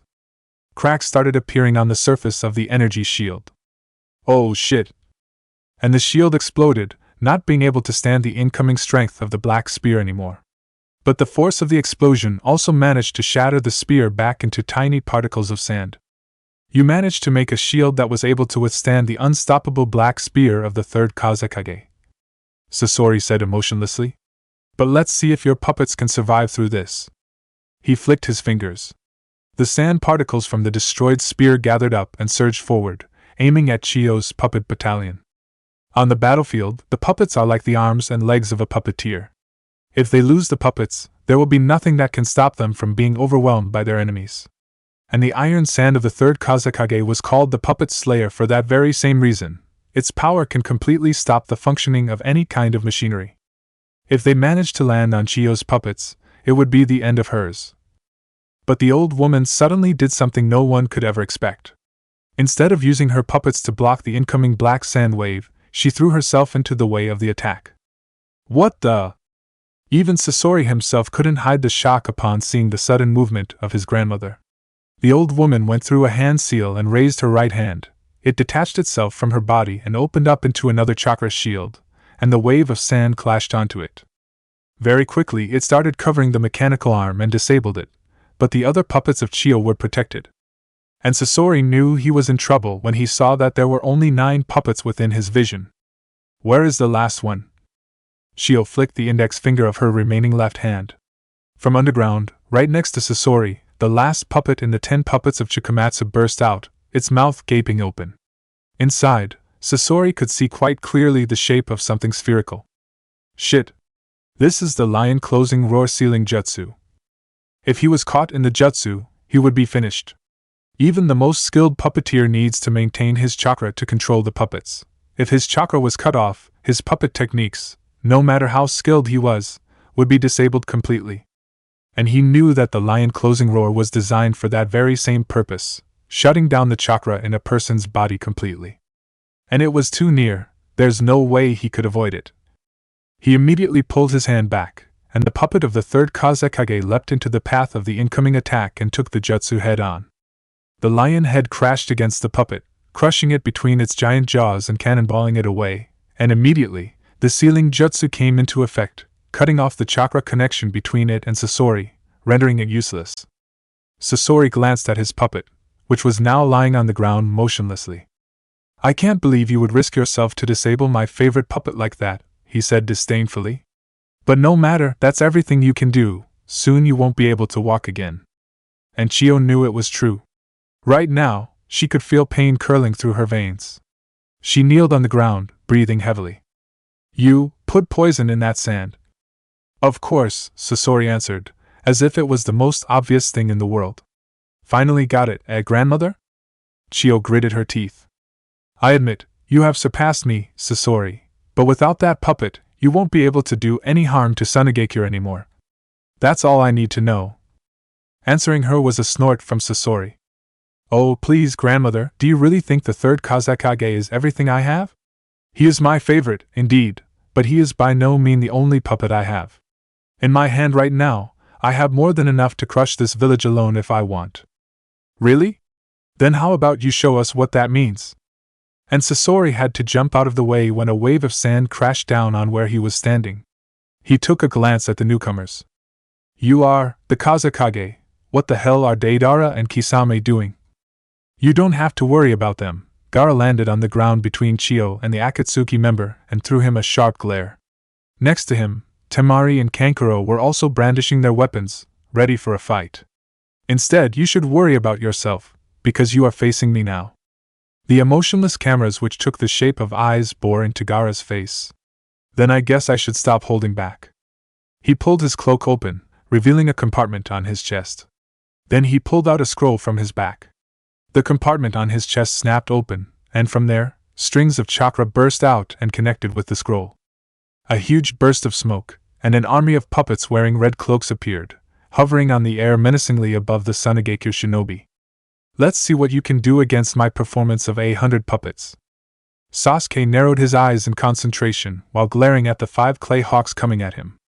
Those birds were smaller than the dragon Deidara was riding on, but their speed was far superior.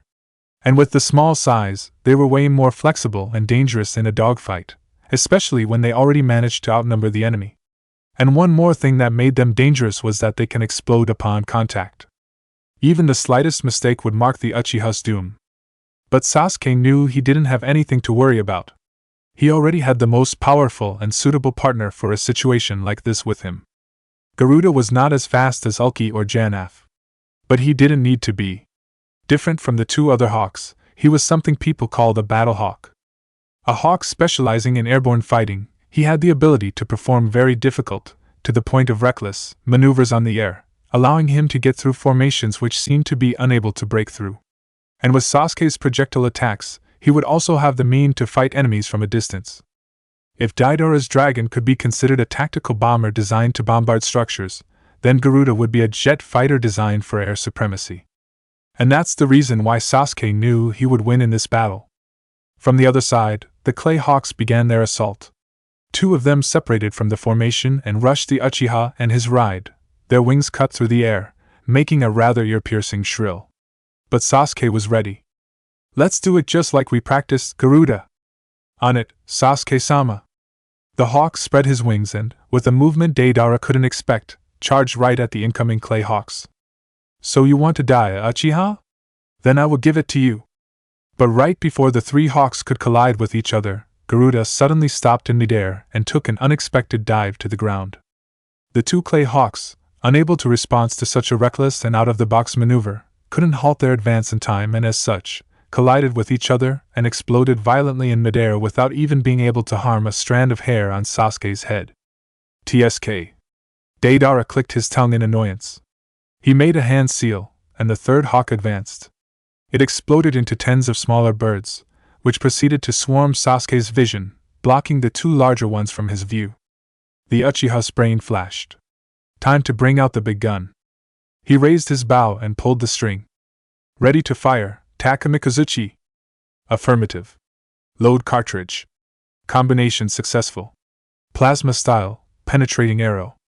The orb on the bow glowed brightly, and from Sasuke's fingertips, a blue arrow made of pure chakra started forming and lengthened towards the incoming rain of clay birds.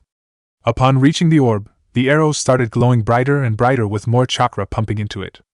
The rain of clay birds was coming closer and closer. And Sasuke let go of his hand. The arrow made of pure plasma tore through the flock of clay birds, burning them to bits as if they weren't there, leaving only a trail of dust on its way. And it didn't even stop there. It continued its way towards the two remaining clay hawks, forcing them to dodge frantically to the sides to avoid being turned to dust. Without anything on its way, the arrow soared towards Deidara, whose eyes widened, and he desperately forced the clay dragon to plunge downward, but even that couldn't help a large part of its tail being cut off, robbing Deidara the only source of ammo he had left. And even after that, the arrow still didn't stop.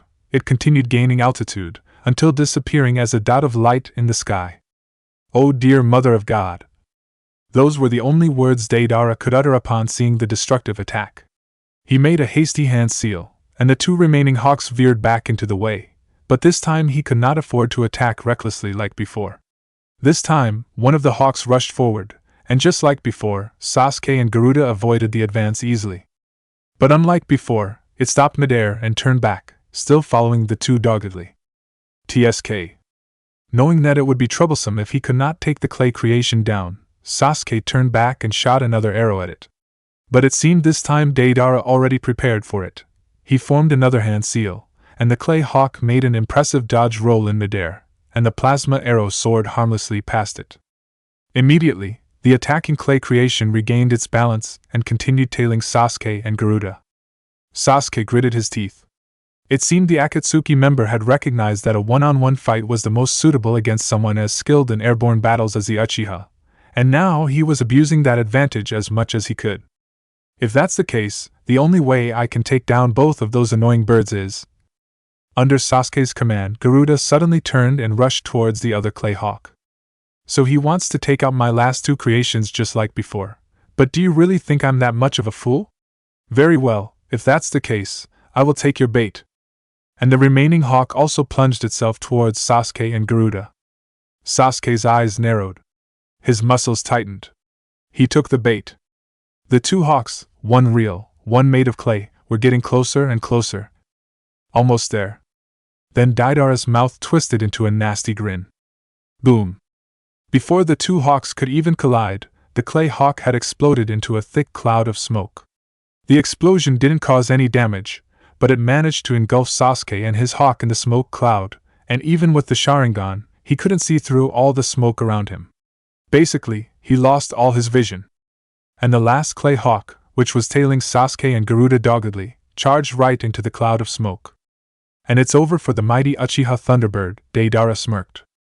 But then he was completely shocked when no explosion came. What? Deidara, missing Nin of Iwagakure, used to be a member of the Explosion Corps. From inside the cloud of smoke, the voice of the Uchiha rose. Do you really think we came here without preparing anything? The smoke cloud cleared, and Deidara's eyes widened. The last clay hawk, which should have exploded, was skewered from every direction with spears made of lightning chakra. Your bombs are made by infusing an earth-based jutsu into clay, then molding it into different shapes, the Uchiha continued. And everyone knows what earth chakra is weak against. Unfortunately for you, my main element is lightning. Deidara gritted his teeth. So that's the reason why that Cyclops pointed him at me. Not only because he could fly, but also because he had the very same element which could stop all my attacks. Blood-red eyes stared into Deidara's own eyes, and his blood boiled. Those accursed eyes. Genjutsu. No way, since when? Right from the beginning, when you saw Itachi's Sharingan, you were already under his genjutsu. Deidara squinted. The figure which was emerging from the sunlight just stood there, mocking him with his existence. His blood-red eyes bore into his face. Even though they showed no expression, Deidara still felt like hundreds of tiny insects were crawling up his legs, his spine, all over his body. This is true art. You, son of a bitch. Sasuke raised an eyebrow. Can't believe he snapped so easily, he mumbled. I'm better than them. Deidara continued ranting, a little bit crazily now. There is no way. There is no way I'm going to lose to those eyes again. He rammed his hand into the dragon he was riding, and pulled out a handful of clay from it. Behold, the art I developed just to take down all bearers of those accursed eyes. The art, of C4. But before he could even do anything with the clay, both he and the dragon were sucked into a wormhole and disappeared from the sky. What the? Sasuke's eyes widened in shock. Where did he go? Kakashi nimbly dodged to a side, avoiding another deadly slash coming down on his head from Kisame. He did a quick thinking. His white light chakra saber, fixed and reinforced as it was, still could no way compare to the giant Samahata on Kisame's hands. If he abused it too much, his sword would be the one that broke down under the pressure first. And Kisame wasn't named one of the 7 swordsmen of the mist for nothing. His sword was huge, but the way he wielded it was just like it weighed nothing. Kakashi had never fought the rogue swordsman before, but from what he had heard, it seemed during the time he had served in Kirigaku's shinobi force, he had never failed to acquire his target even once. And in this battle, he could say that the rumors about his opponent weren't hoaxes. And there was another problem. In a sword fight of 2 swordsmen with the same level of skill, the one with the longer sword would have a big advantage. They could cover a larger range than the one with the shorter sword, making it incredibly hard for the enemy to come close enough to strike. Kakashi's sword was a tanto, meaning that he would have to come very close to Kisame in order to deliver his attacks. But unfortunately for him, the ex-Kiri ninja's sword was much longer and bigger, and his stance left almost no opening. Even worse, with the chakra-absorbing ability of the sword, he could stop any long-range jutsu. It was safe to say that, with Samahata on his hand, Kisame was a perfect ninja in terms of both offense and defense. It meant he would have to separate Kisame and the sword first. Or he had to, somehow, bypass the protection of the sword and strike him from behind without his enemy being able to retaliate. It seems this is when I have to use my new jutsu. His left hand reached into the pouch on his belt. This might cost me a lot of chakra, so I only have one shot at it, have to plan the attack as carefully as possible. Then without warning, he kicked the ground and launched himself towards Kisame. His sword swept an arc across the air, aiming at Kisame's neck. But just like before, the Akatsuki member easily stopped the slash with his giant sword. Using the momentum of the slash, Kakashi made a backflip before delivering a kick at Kisame's side. The ex-Kiri missing nin's eyes widened when he realized that Kakashi's foot was being coated in lightning chakra. So you want to play like that, huh? Kisame immediately twisted his body out of the way, and Kakashi's kick only managed to nick his black coat a bit. He immediately retaliated by brutally bashing the Konoha Jonan away with his sword. But Kakashi's Sharingan caught the action almost immediately. He spun on the air, and using the huge sword as a kicking board, he launched himself away from Kisame. Only now did he pull his hand out of the pouch on his belt. Coating them in lightning, he tossed the handful of kunai he was holding at Kisame. The knives soared through the air. No, it's better explained that with the lightning chakra covering them, they managed to pierce through the friction of the air and fly at the Akatsuki member at a deadly speed, letting out disturbing noises as if thousands of birds were chirping at the same time. But Kisame wasn't worried.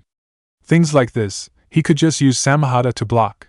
The chakra would be absorbed by the sword anyway, and with the hard and sharp scales on the blade, the kunai would just bounce off without even harming it. But to his surprise and shock, before the kunai could even touch the blade, they had all disappeared. No, more like they twisted themselves out of his vision, because he definitely saw them twisting in the air. What the hell? But he had no time to pay attention to those disappearing kunai, because right behind that rain of throwing knives was Kakashi, who once again clashed sword with him. And Kisame was surprised when he felt that the force the other Jonin was putting on his right arm right now was much stronger than before. And on Kakashi's left hand, a Chidori was sparking furiously. So you want to get close to me to strike me with that, huh? Kisame grunted when 1,000 volts of electricity was shoved into his body when Kakashi rammed the Chidori into his stomach. But this was nothing.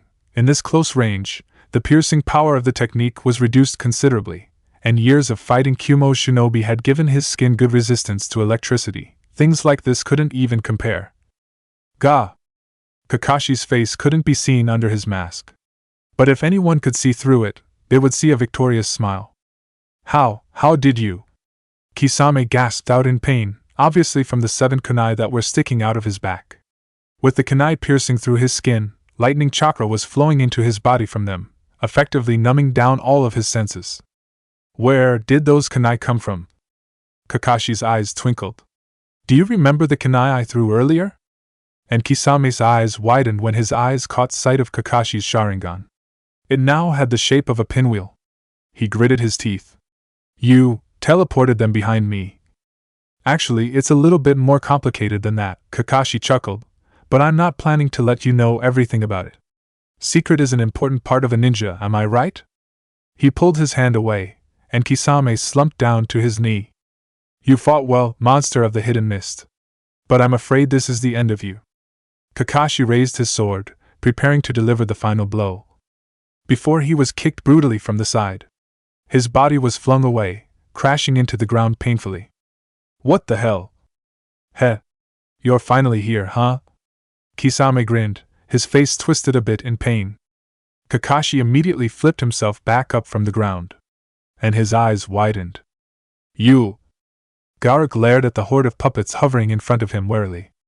No, it's not that he was afraid. Gaara never feared battling.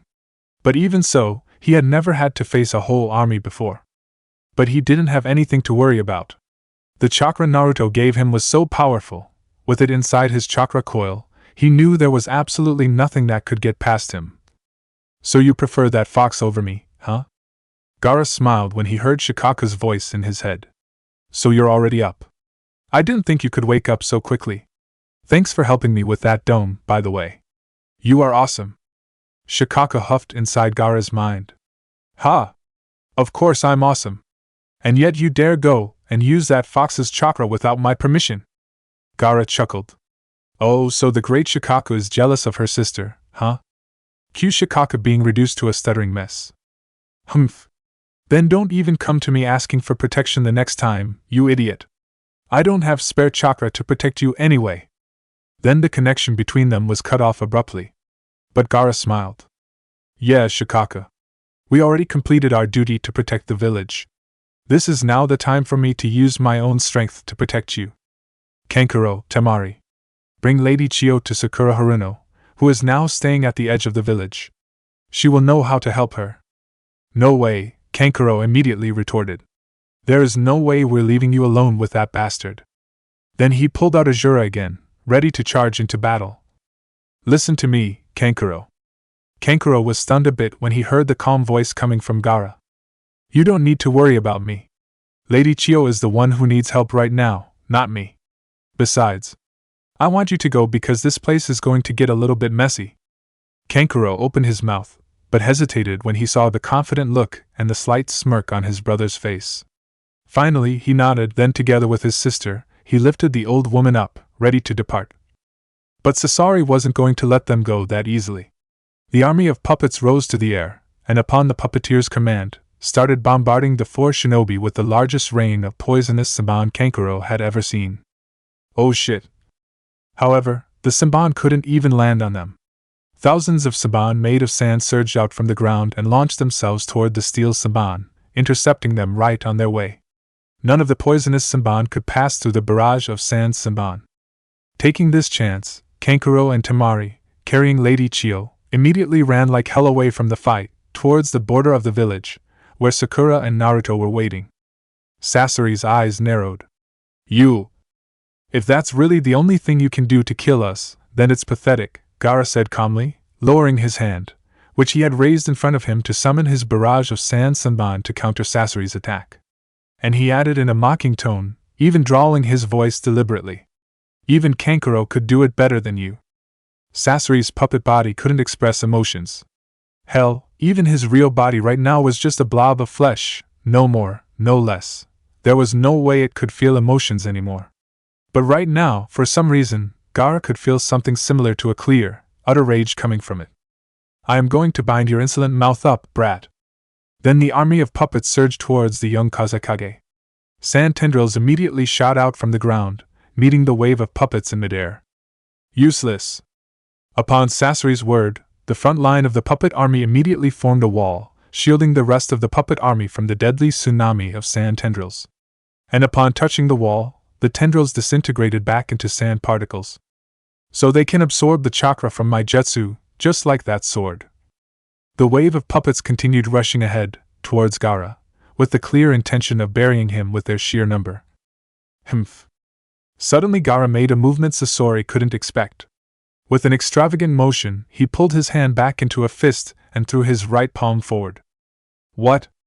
To the puppeteer's shock, the first line of puppets, the one shielding his other puppets from Gaara's jutsu, was blasted away seemingly by the sheer wind pressure coming from the palm thrust. At least 15 of them exploded into smithereens, and the other ones were crippled so badly they fell to the ground, not being able to move anymore even under Sasori's control. The puppet army immediately halted its way and retreated back to Sasori. The Akatsuki member himself didn't dare attack recklessly anymore, now that his defensive method was broken so easily. How did you? My puppets should have been able to absorb that attack. A victorious smirk bloomed on Gaara's face. Oh, it's natural that your puppets couldn't absorb that. After all, that move, it wasn't ninjutsu. What? You know what? I think it's time for you to try finding a way to fight without using my ability. Gaara was surprised to hear what Shikaku had just said. Why, Shikaku? Are you worried about not being able to protect me? He teased, and naturally, the tailed beast snapped back at him in an irritated and embarrassed tone. Go to hell. What I'm saying is, the enemy most likely already knew about what you can do if what they're aiming for is to capture you to pull me out of your body. And your specialty is ninjutsu, so naturally they would find a way to disable it, such as disrupting the flow of chakra in the jutsu.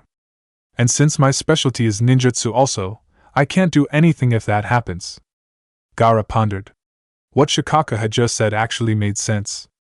So, you think I should try taijutsu? That way of fighting doesn't require me to use chakra. That might be the case. But like hell I'm going to let my Jinchuriki fight like those brutes in Kumogakure, or those two weirdos in Konoha. If you can't find a way to fight both gracefully and powerfully, then nope. Gaara deadpanned. You asked for too much already, you know? But that also made him think. He also knew that he could never reach the level of the two, famous taijutsu specialists of Konoha in terms of muscle power. And he shuddered when thinking of the raikage. Those muscles. He would need to find a way to utilize what he already had, and at the same time, not depend too much on chakra. A taijutsu style which didn't depend too much on muscles, but still had the necessary destructive capabilities. A style in which he could utilize the skills he already had. Then an idea hit him. Maybe that could work. I used to be a one-trick pony, only depending on my tailed beast's power to overcome my enemies through force, Gaara continued. But after I became Kazekage, I knew that depending on Shikaku's power alone wouldn't help me protect my village, protecting the ones I love. So, he smiled triumphantly, you are going to face the wrath of my own brand of taijutsu, the divine wind palm. Taijutsu? The Kazekage, using taijutsu? I've never heard about this. Then Sasori saw Gaara's palm, and realized it. Air was gathering around his palm, swirling like a tornado in it, so much that he could clearly see it even with naked eyes. Or rather, with the camera he set in his puppet body's eye sockets. It was that very same air, being compressed into the Kazekage's palm and released in an instant, not chakra, that tore his puppet army apart. Gaara's body rose up from the ground. Sand twisted around him, forming limbs hovering above his head menacingly. Now, are you going to surrender, or do I have to destroy your puppets one by one? Sasori looked at the looming Gaara warily. This was, by no means, everything he had, but he would rather not go all out right now. No, not when his mission was only right at that time. Sasori suddenly looked up. Then in a movement Gaara couldn't expect, he dispelled all of his summoned puppets. What is that? Gaara glared at the Akatsuki member in suspicion. Are you going to surrender? Sasori snorted. I don't have the time to stay here playing ninja with you, little Kazekage. My mission is over, and there is no point in wasting energy here. After all, Leader might have been done with what he's planning to do. Then he flipped open his cloak. On his body, a contraption snapped open and from inside, a small thing shot out towards Gaara. The Kazekage's eyes widened, and a wall of sand snapped up from the ground, shielding him right before the object could land on him, and it was incredibly lucky for himself that he did that, because right upon contact, the object exploded with a force that managed to sweep away even Gaara's shield of sand. What the? When the smoke and fire cleared away, Sasori was nowhere to be seen. That's strange. Naruto blinked when he heard Gyuki's voice in his head. What's wrong? In the letter they sent to Konoha, it said the enemy army had at least 10,000 troops. But right now, their number, while still very large, couldn't reach even a half of that number. How could it be? Gyuki's right, Goku agreed. I've seen battles with armies of that scale before. This couldn't be half of that number. It's easy to understand, because this is actually just half of their army. Everyone turned to Kurama. What do you mean, Kurama? Naruto asked in surprise. I can sense the emotion of a huge number of individuals about 10 kilometers away from the village, the fox answered. And they are on their way to the village right as we're talking. Although, I can't say that it is emotions I felt, it's more like instinct. They are just like animals which the only mindset was to fight to the death. They are definitely under the control of someone. Then she frowned. That's weird. They stopped moving, and it seemed they have just disappeared altogether. How is that possible? Are they retreating? That's even stranger, Matatabi noted. If they wanted to level Sunagakure to the ground like we thought, why didn't they just bring all their force to the battle? If they had done that, the battle would have ended even before we arrived here. Kokonaiken? Chomei looked at the five-tailed horse. Usually you would be the one saying something about this. You're the smart one, not us. The horse closed his eyes. Actually, I have noticed that for a while. But I still can't understand why they would do it. After all, it's just like Matatabi said, they could have finished the battle long before we could arrive here. Then his eyes snapped open in horror. Unless... You know, Jiraiya, I can't shake off the feeling that we're forgetting something very important. The Toad Sage turned to the Hokage with a confused look. What's wrong, Sensei? We already sent our best team to support Sunagakure in their war effort. You know that Naruto alone can be an army by himself, right? And we also have Kakashi, Sakura and Sasuke with him. From Naruto's exam, I already knew what they can do. Hiruzen bit his lips. No, what I'm worried about is not Naruto. You know that if wanting to capture someone important like a Jinchuriki, usually people would go for a secret kidnapping rather than an all-out total war like this, right? Especially a small terrorist organization like the Akatsuki. They have S-rank missing Nin who can do the kidnapping quite easily and discreetly. And yet they sent 3 of them, meaning half of their force, together with 10,000 troops. Why wasting all those manpower to go for a war they know they cannot win without losing a lot themselves? Those words made Jiraiya startle. You're right. Causing such a great war isn't Nagato's style at all. Do you think this is just a distraction? The Hokage nodded grimly. That is definitely a possibility. They might be trying to get our most powerful shinobi out of the village in order to deliver a sneak attack at us. Remember, now Naruto is not the only Jinchuriki in our possession, after all. I see, Jiraiya nodded. Then we'd better get our shinobi ready for defense. There's no way we can know when they will attack. Actually, there is another possibility, Hokage-sama. The 2 shinobi looked at the entrance to the Hokage chamber. Shikaku Nara was standing there, his face grim. I'm sorry for eavesdropping on your conversation. He walked into the room and closed the door behind him. But even though they managed to get our 4 most powerful Jonan out of the village, I doubt they would dare to attack us at this moment. We have 2 of the legendary standing together with the Jinchuriki with perfect control over her tailed beast within the village right now, and you're said to be the most powerful of the current 5 Kage. If I were the leader of the Akatsuki, I wouldn't attack the village right now, not until I already had a few tailed beasts in my possession. Hiruzen's face tightened. So you mean? Shikaku nodded. Yes. They might be aiming for our allies, in order to not only get their Jinchuriki, but also weaken our alliance. Both of Kakashi's eyes locked at the newcomer. This was the first time he met this individual face to face. But everything behind that mask, he had already known, thanks to a certain blonde who traveled back in time. He just didn't want to admit that it was his old friend who was standing in front of him, being the mastermind behind everything which had happened in his life. He raised his sword and pointed it at the masked figure. Who are you, and why are you interrupting our fight?